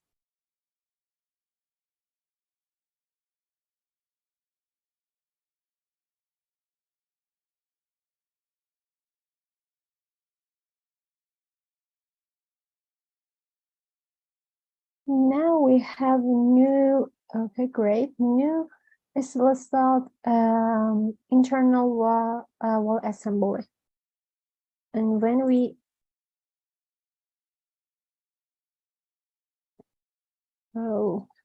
okay, you can see this kind of materials here. Well, you can change all of these kind of materials again and again and put it another informations and another features of materials and change the materials for a project. But let me watch the result of this kind of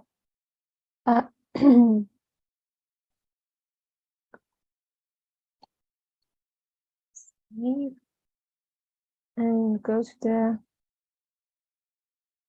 21st of July. Okay. As you can see, for our new model, we can eliminate about 30,000 kilograms CO2 equal. But when you change other materials, you can improve it again and again. And we can see that the building circularity of our buildings get much more better than from the past, 2% better. But I wanna improve it again. So I go to building circularity. This part is compatible with the building materials that information that you put in this part of life cycle assessment part.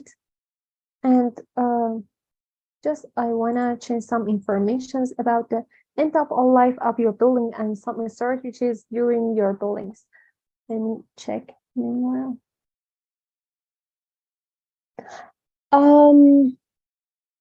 I suppose that this license that I will be send it to you tomorrow can you can change the informations and you can work with building circularity and life cycle assessment. But my license is for students, and you can let me send it to you the link of the student license of Clinical CA, and you can request your license and give it Clinical LCA.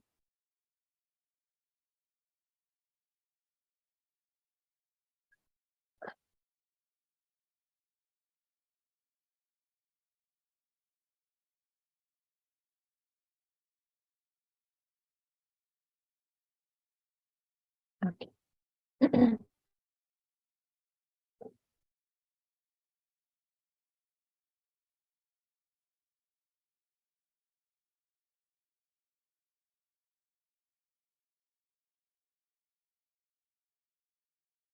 After this part, I will teach you that how you can fill this part and put some informations to accessing the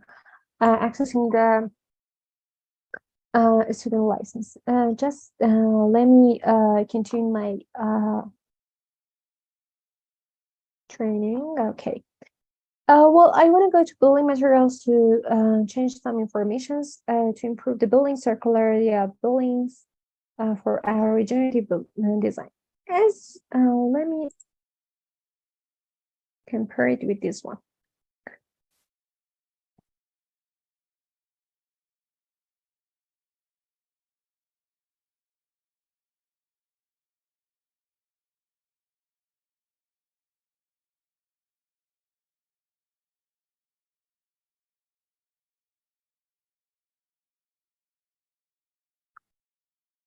Good.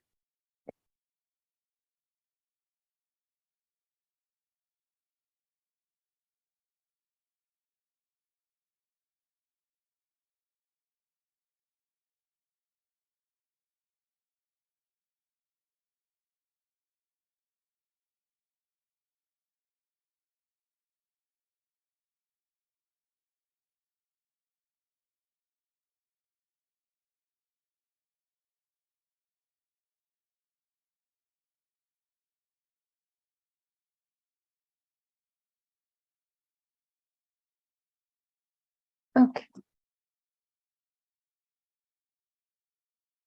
Well, let me maximizing this tab for better.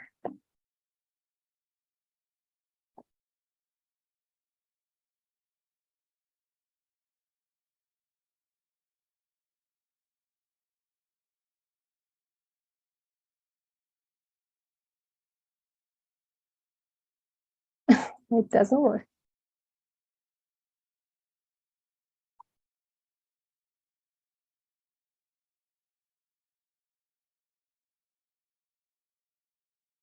Okay. Well, when you change the tab to building circularity, well, okay, God.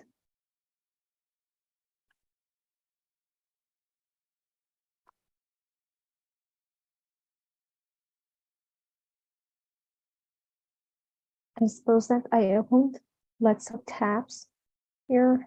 Let me close some of them. Okay.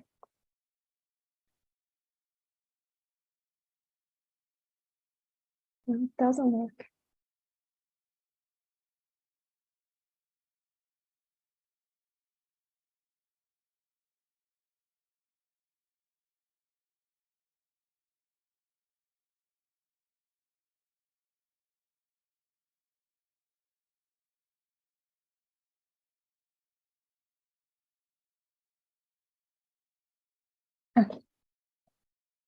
Well, this page is the life cycle assessment, and as you can see, you can put some information about transportation, the quantity of your materials, and the service life, location, and repair, and some of like that. But in building circularity, you can put some other informations. For example, is your materials a recyclable material, or it's a renewable material, it's reused material? The percentage of your wastage, you can put some information about that. And there is two important parts. One of them is design for disassembly, and another one is design for adaptability. Well, let me maximizing this one. Okay. DFD is designed for disassembly. What's the meaning of this part? Oh, for example, you can imagine that when you put some partitions in the interior of your buildings, and you can change it in other situations. For example, in the office buildings, you can put some in partitions. When you have a competition, you can close all of them and have a really big space. But for other normal days, you can separate all parts of your offices. For example, you can separate the rest part of your office, or maybe the office rooms, or other parts. And design for disassemble is this one, that you can separate all parts of your buildings easily. For example, you can use the steel structures, and after the lifespan of the buildings, you can separate all of the part of this structure and use it to another constructed to another buildings, or maybe you can reuse it, or yes, reuse it for another construction industry. But in a conventional way, in linear economy, just for example, we use the concrete structure, and after the lifespan of the building, we have lots of demolition waste without any discussion for after the lifespan of this construction. But when you find some solutions for design for disassembly, for example, you can mesh some of the parts of your buildings like a puzzle, and it would be really comfortable to separate all of them for other construction or other decisions. And design for adaptability is as same as design for disassembly. For example, imagine that let me came to the office buildings, for example, or a residential building. For example, you have a house with one room, one bedroom, and one living room. But after some years, you have babies, and you need to separate the rooms for 2 bedrooms for your baby and for yourself. Then a design for adaptability is as same as this one. For example, you can put some parts of your building as some parts of your buildings, and you can change all parts of your building easily. And it's some of the solutions for improving building circularity. Yes. Let me change some of. Let me change some of these kind of informations to improving our building circularity. Okay, I opened this new panel.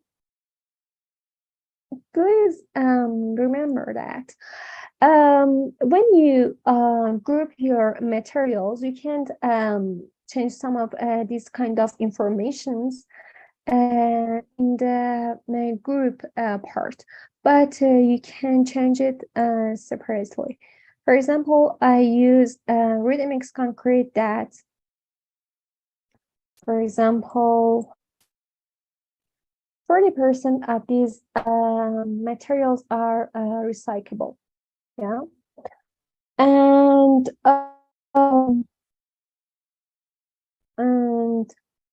for example, 10% of these material are used. Yeah. But I can change the wastage. For example, this 4% is good. But let me change some information in this part. For example, I use some sandwich panels, or I use some kind of concrete slabs that can separate and use it in another part. So I can use design for disassembly, because I can disassemble this kind of partitions easily. Yeah. And if you don't have any idea about this kind of elements, we can visit some information that are put in this one, in these parts. Okay.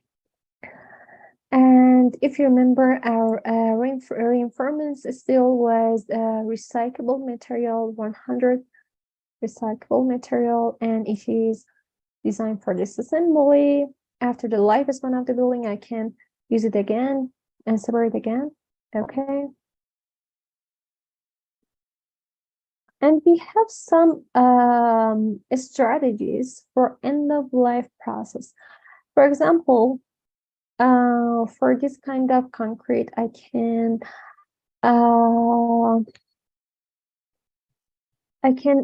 crush to aggregate and separate some aggregates and use it again and again. But in linear economy, we can use landfilling for concrete, and just we can have lots of demolition waste from this kind of strategy, landfilling for concrete. And still recycling is okay, and we can reuse as material and can change it to reuse as material, but recycling is okay. And the ready-mix concrete, for example, this kind of concrete is 50% recycled and 50% reused.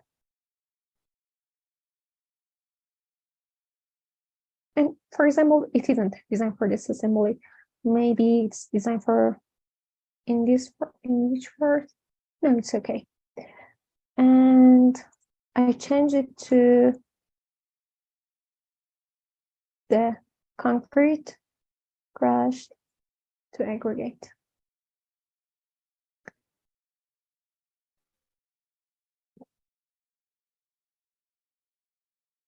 Okay. It's good. The wastage of this, for example, is 2%.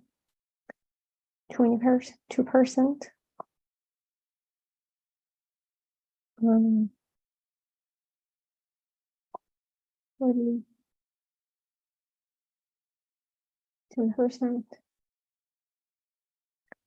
And you can change this kind of informations, but by some EPDs, environmental product declarations of each company. For example, in some companies, you can find some recyclable concretes or reusable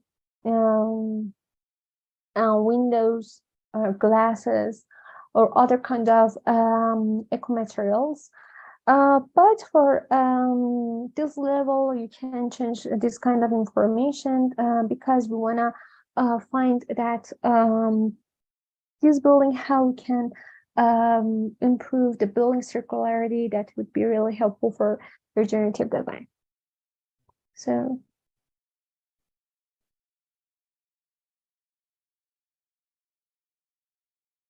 For example, this kind of reinforcement still is 9% recycled content, and in its EPD put information about the recycled informations, but in some of other EPDs, for example, EPS installation, we don't have any information for recycled, renewable, or reused percentages of these kind of materials. But I change this one, for example, to 20, 40, 10%.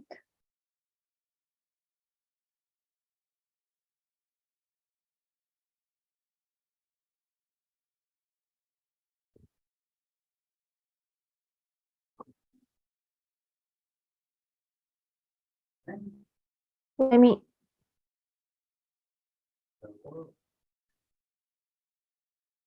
Okay. And other formations for our parts vertical structures.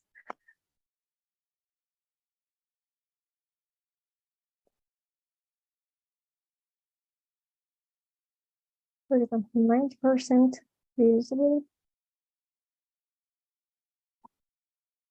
5% reused.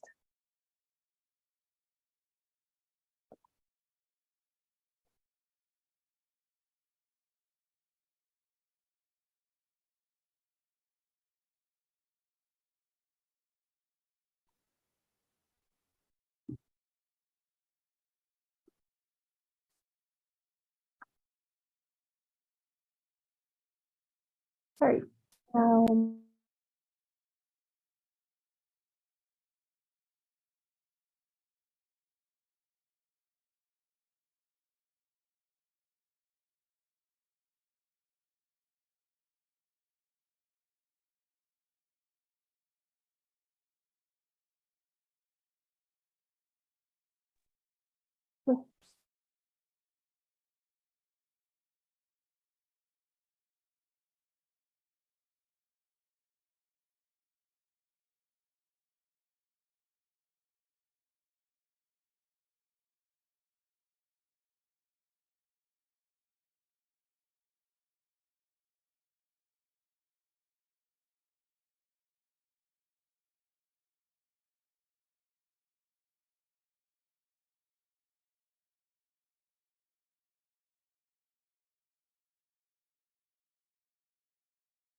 Well, for our interior work, I when I used design for adaptability, because I suppose that maybe my building can change their spaces.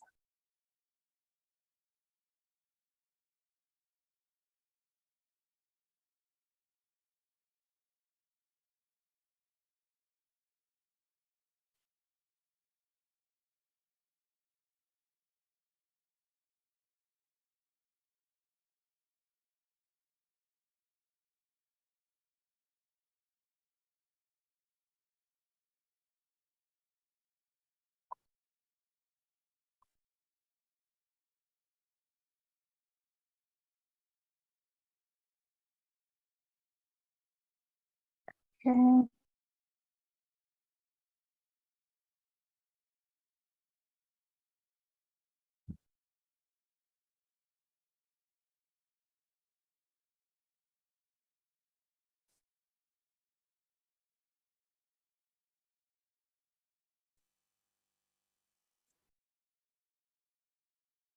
We have lots of information there, but I changed some of them, and we wanna.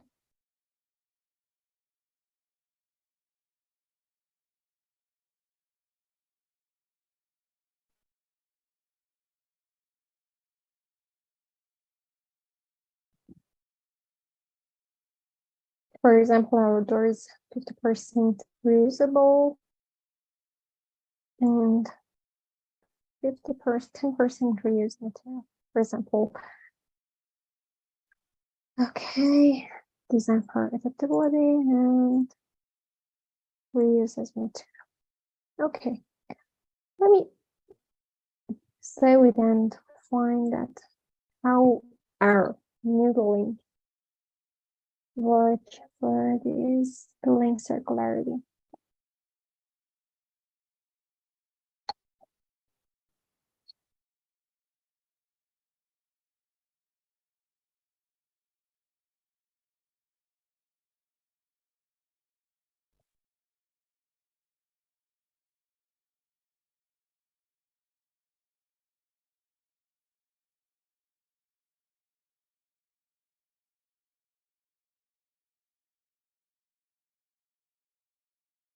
Okay. As you can see, our building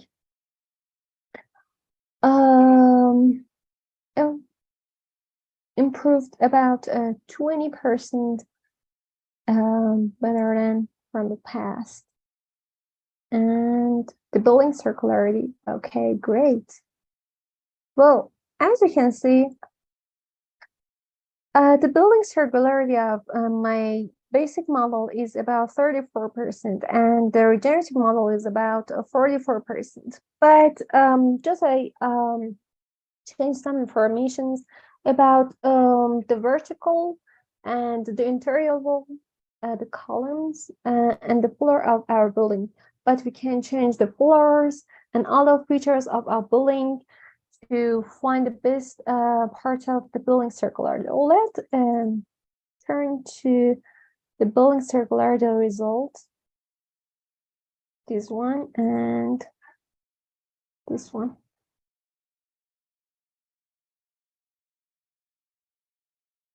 Okay.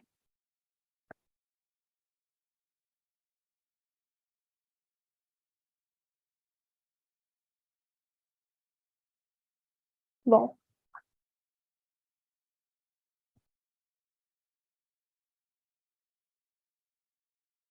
how much is that? 25. Okay. 8.9. Okay. Well, in this part, you can see that in the stage of material recovered, we can improve about 20%.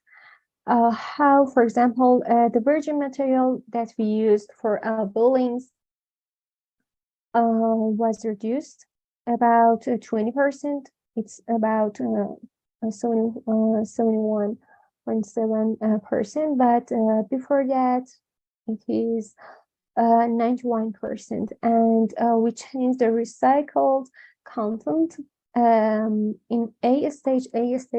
What's the A stage? A1, A2, when we excavate the materials. Now it's about 25%, but previously was about 8.9%.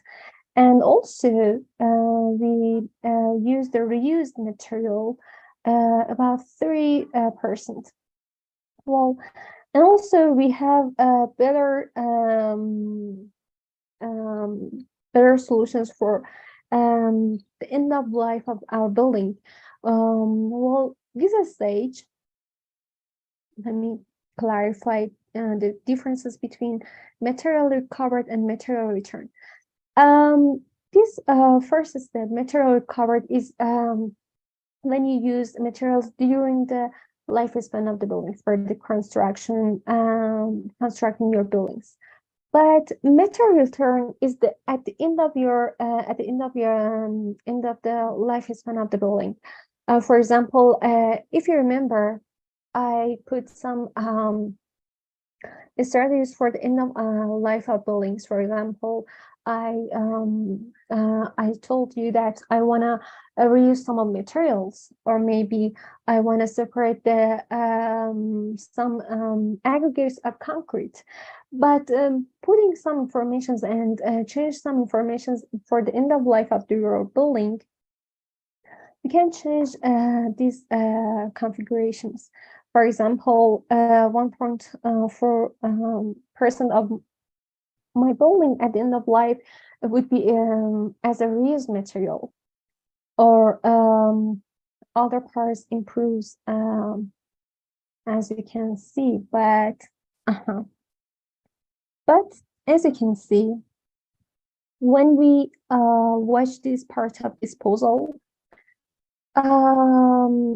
in our basic model, 1% of our materials disposal, the sources of the end of life are some kind of materials was disposal, but it's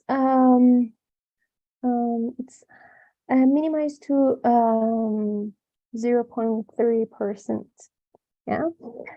So I can say that by using all the searches that you put on your buildings, you can manage the construction waste. You can improve the building circularity. You can eliminate the greenhouse gas emissions or other emissions of other emissions, for example, global warming, acidification, eutrophication, ozone depletion, or other parts. Yeah. So I suppose that it's great to start this kind of training and ask you. Let me stop my sharing.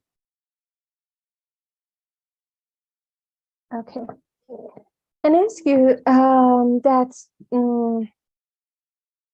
what kind of strategies you think that you suppose that would be really helpful to managing the construction waste, to managing the greenhouse gas emissions, or do you know anything about new methods of this kind of works?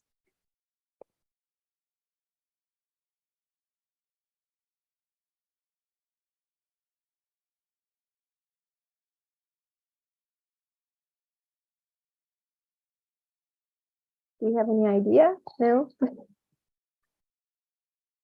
Okay, it doesn't. Please tell me, Debbie, if you have any idea, please tell me. It doesn't matter.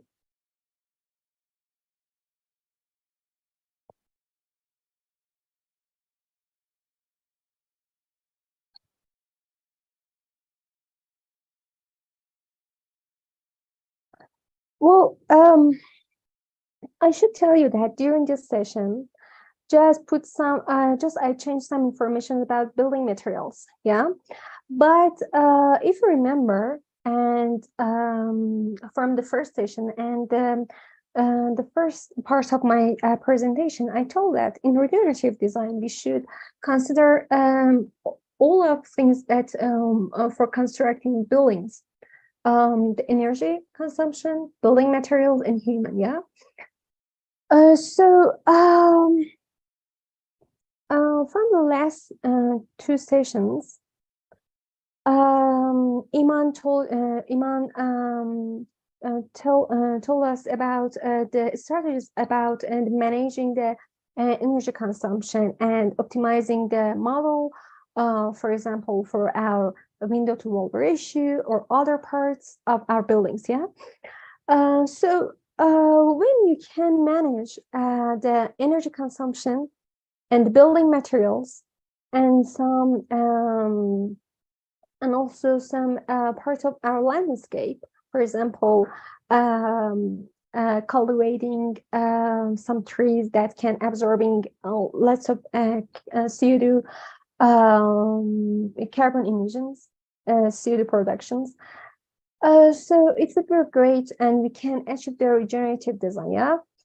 For example, let me share again my screen and put another information in our one code LCA that I forget to put it. Okay.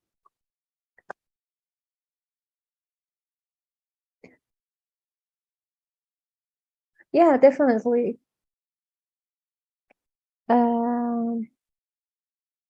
Okay. Let me go to the input data of our regenerative model. If you remember, In construction site operations, yeah, we can put some informations about environment.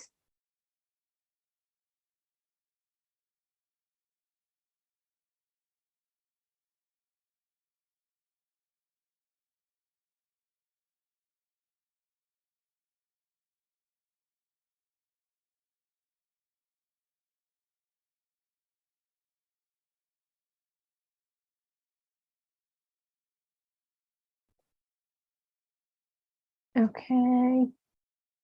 Wastage.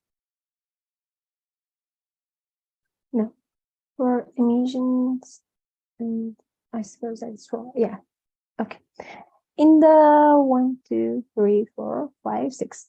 In sixth level, I can put some informations about vegetation of our environment. For example, I will make a residential building and put some trees for our landscape design. And then, as you may aware that the vegetation and considering the landscape, they can absorbing lots of CO2s that would be real helpful for um, where is it? Okay. For example, I want to use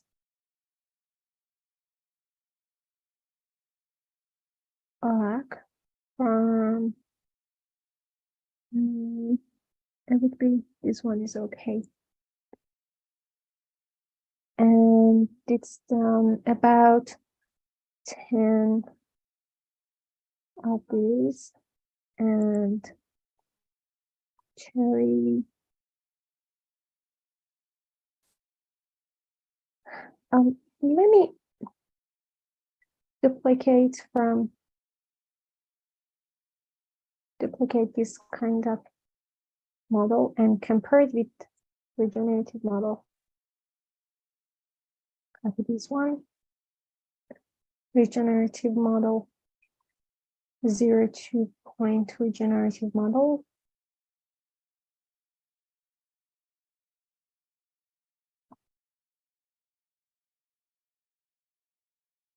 And, okay.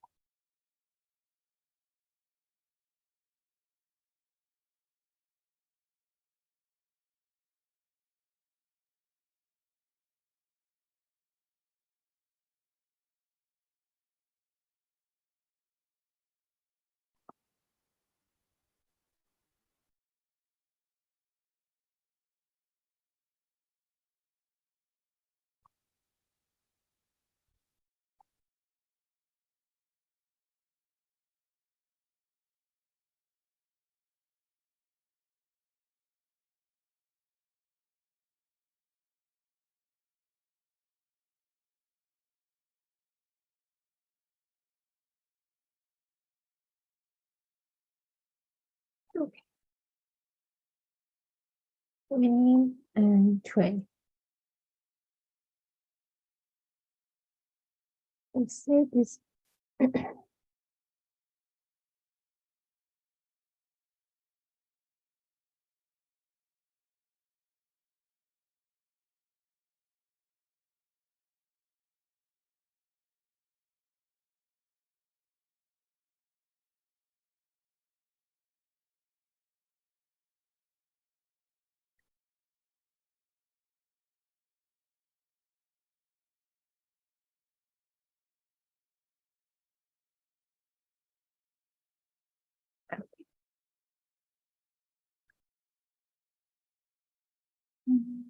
Results.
Why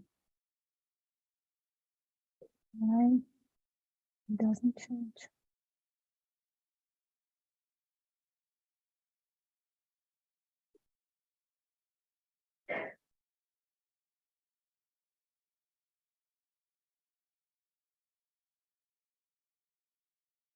Well, I suppose that I made a mistake. Yes. Well, let me change it again.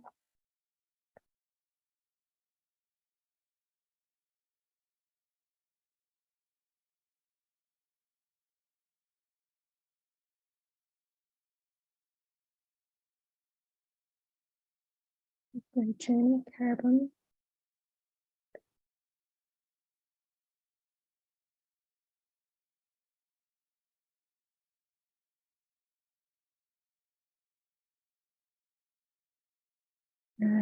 This is okay. Well, in the third model, I put some information about some trees that I, for example, put on our site about construction, the landscape design.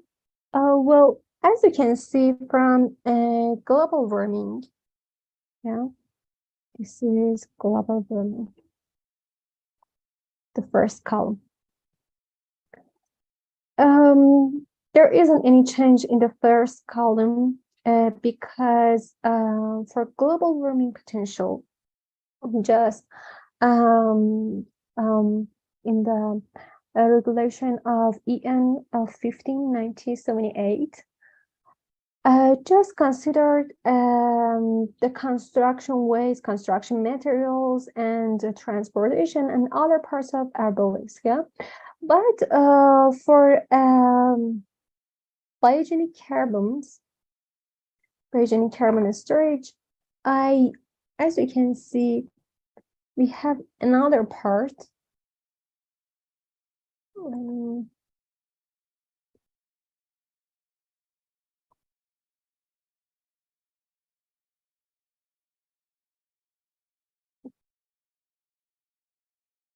But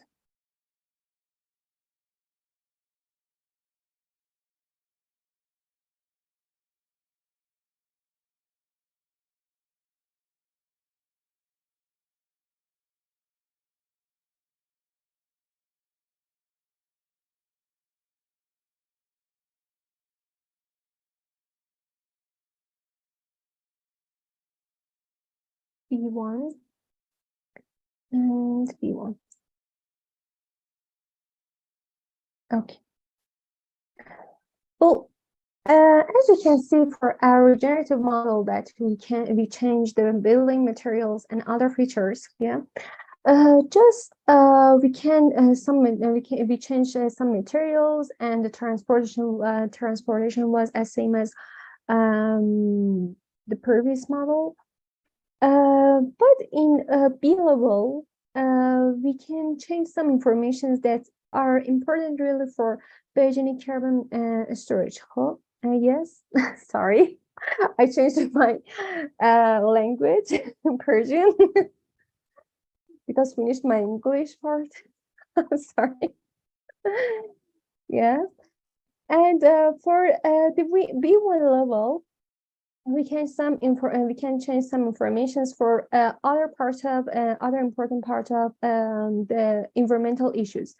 For example, in biogenic carbon storage, we can put some informations for vegetation and something that okay, great. Vegetation that's really important for biogenic, but for a global warming potential in the regulation that we use for this kind of program, this kind of a software that is based on EN 15/978. Just we consider A1 to A3, A4, A5, yeah, and B3. This kind of that we can see some some numbers here. Okay, but when you use trees or other landscape or vegetations, you can improve the biogenic carbon storage. For example, when I use vegetation, as you can see, I improve this stage from this total, and this is total. I improve it much more better than the previously. Yeah. So I should say that it depends on your system boundary. For example, in one research, I need to find the global warming potential. But in another system boundary, I need to follow and find the biogenic carbon emissions. And in another part, I need to find acidification. So based on your system boundary, you can find the best solutions for to improving your buildings and close it to regenerative design. Yeah, but for each steps, it's really important to find to find the best materials, and also improve the energy consumption for your buildings. So let me stop my sharing, and I promise to show you how you can access the license for this software. But first of all, I stop my sharing and I will answer all of your questions.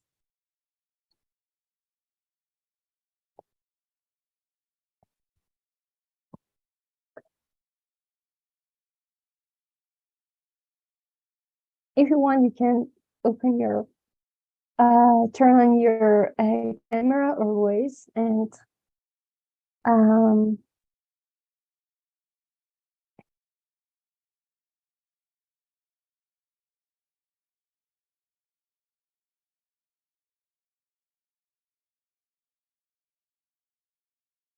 so it was clear for you.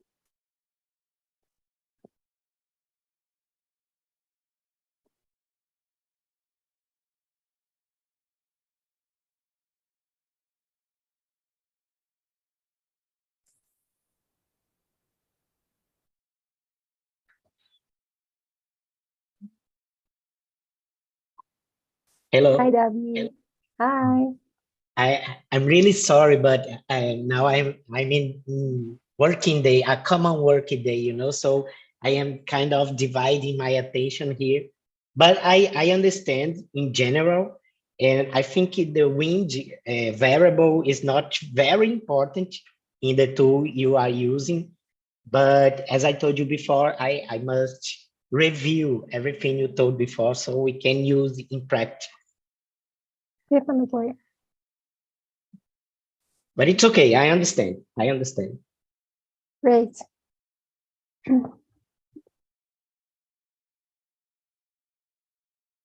Nadia, Faiza, other ones. Anderson, yeah. And we have one guest, 2420. It's oh, it's a name.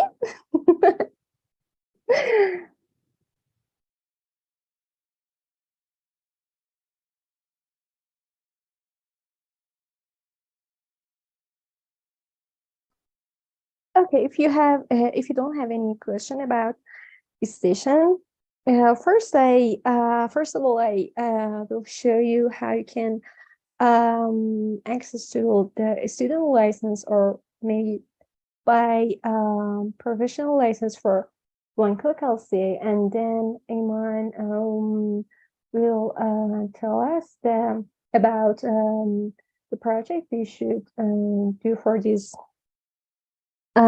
workshop, and maybe it would be better to review for reviewing to review these sessions, these 3 sessions, and practice more and more. And if you have any questions, please don't hesitate to tell us, and we are really happy to answer your questions.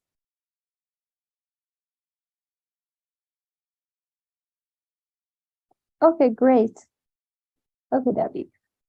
We can speak about our project.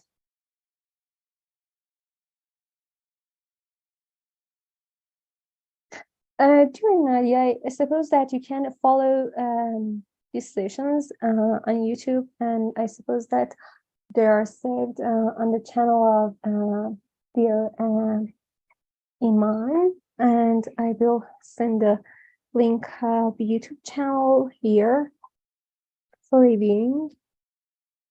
But first of all, please let me show the steps of achieving the license of Uncle Kelsey. And now I can watch that.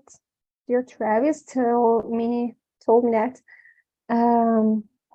can send this license for us up to. Okay, great. I will sell the 1-week license tomorrow, but now I want to share this one. Okay.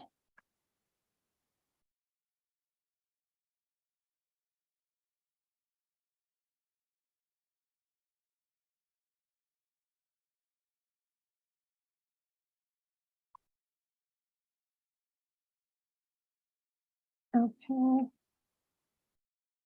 First of all, please go to the table. Okay. Okay. In the right sub above, you can see the pricing, and there are 4 types of no, 3 types of licensing. No, 2 types. Sorry, academic, and another one is for professional works and campaigns. Just go to academic one. For this part, you should need to have an academic email. You should put your name, your university, for example, your country,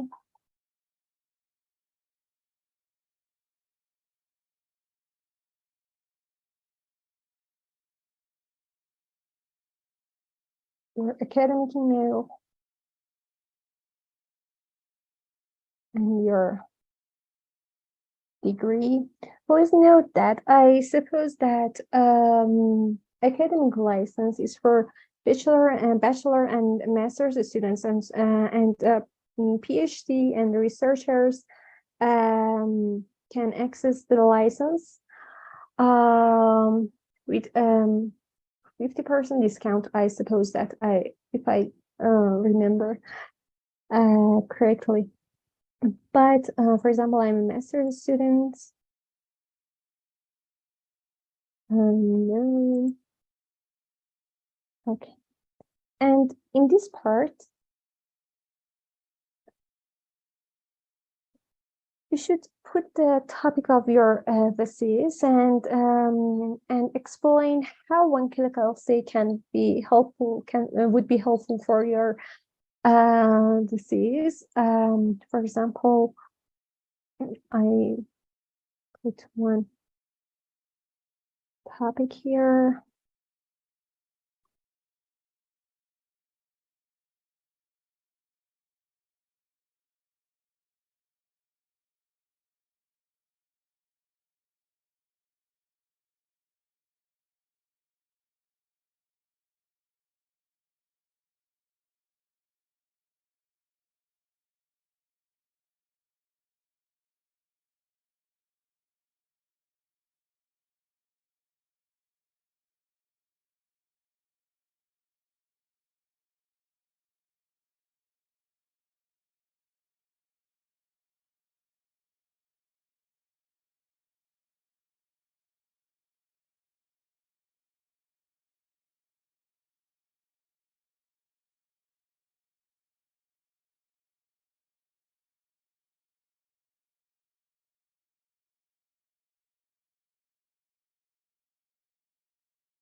you need to put some really simple information about your disease, and after that you should submit your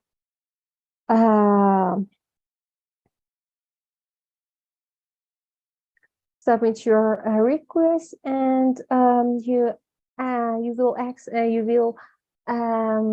access the one email to verify your email, and then after 1 or 2 days you will access the license, a 1-year license of this program. But for example, let me check the researcher and PhD students. Is there any information? No.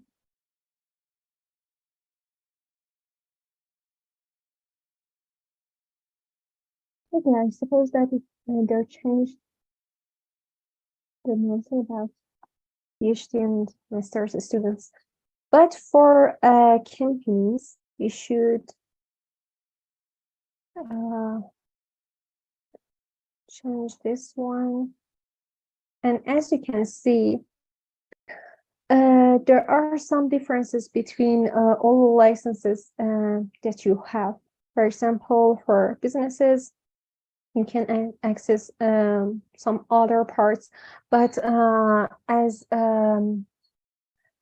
you saw my license, I can access 2 parts of this software. One of them was the labels, life cycle assessment, and other part was building circularity, but some other licenses you can use the net zero cable millings, or maybe other parts that they pick them here. And if you have other questions from this software, you can contact to them. Let me send the setting license here, the link of that.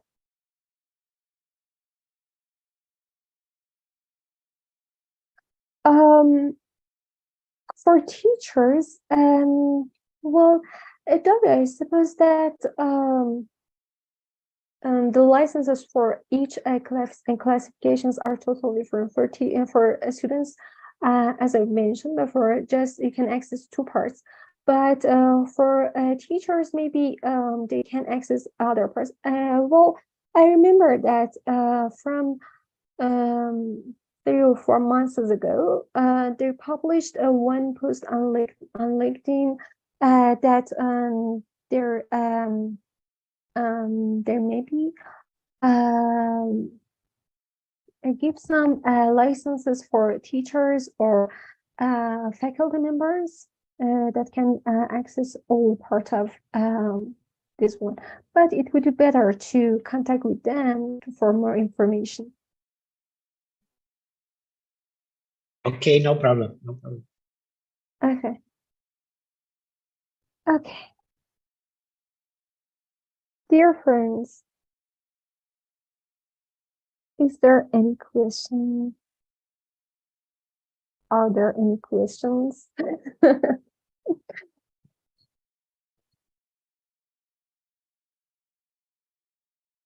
No? So you're welcome. And it would be better to explain more about the project that we wanna. If you're okay, Shafaq, maybe we could have a short break, and after that we could came back and review the project. And please, each group form the group in Google Sheets. Okay, great. So see you in 10 or 15 minutes, something like this, so that Okay, everybody great. is ready and their name on the group. Thank you so much.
So it's at least great from my side because I'm seeing that some name added to the groups, and we have till now, I think 5 group.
Okay, if everybody is presented, maybe we could review what is the final project of this workshop.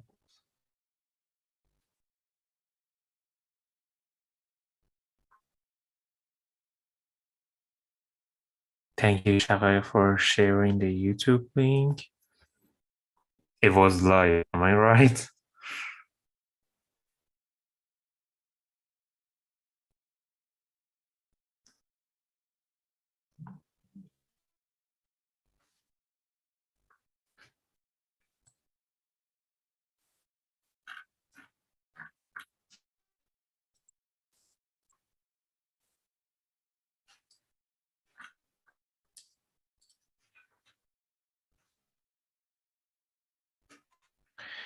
Okay, let me share my screen.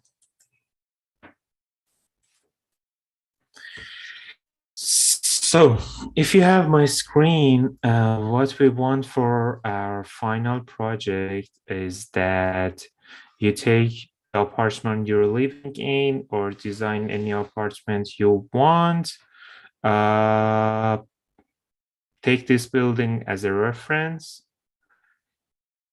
do the energy modeling and daylight modeling, and calculate carbon emission.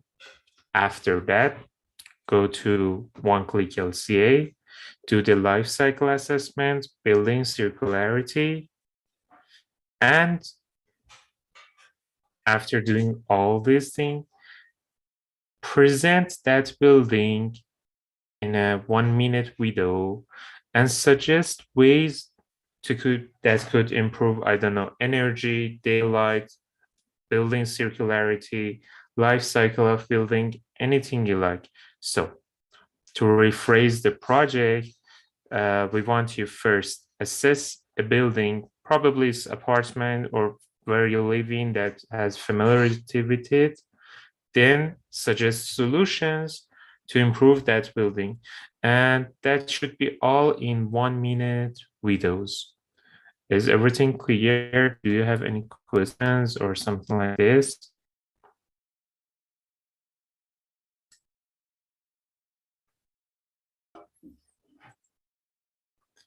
Okay, great. So we could have other sessions for correction or debugging problems, but as I'm saying now, but for this session and debugging question, I think the best space for asking question and sharing your work is Discord. And there we came up with solution, and also share your work with others. Me and Xiao will also provide some links and reference and tutorials on that Discord, so you gain more knowledge about generative design. Do I missing anything, Shaghayev?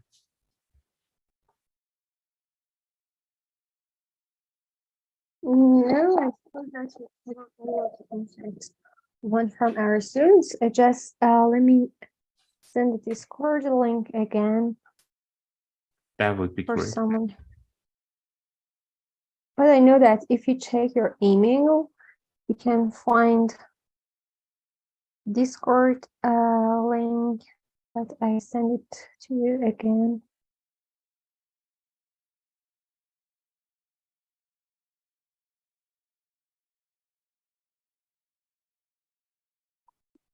Okay.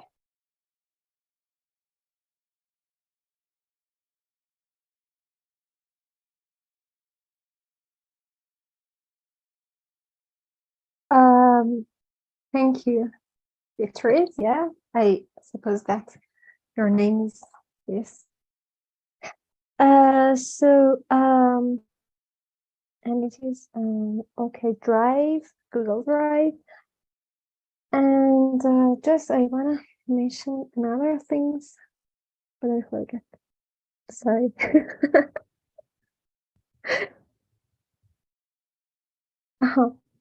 I will tell you that when you go to the Discord, please go to Digital Futures 2023, because we have some problems with our students that can't find the correct part of our Discord. Just go to Digital Futures 2023. Yes, Ima? Am I right? Yeah, exactly. And thanks you all for being present at this workshop. Hope it was useful and insightful. See you soon, And or really, maybe. okay, great. Thank you. Thank you for your participation. And it would be really great opportunity for us to present this kind of researches and some kind of insight to you.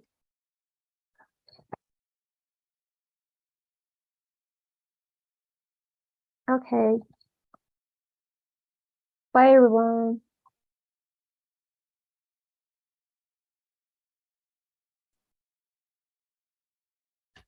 Bye-bye, everybody soon, and the meet. Bye-bye. Thanks a lot. Thank you so Bye. much for joining us, even on your voice. Bye. No, it's good. It's good. Thank you. Thank you so much.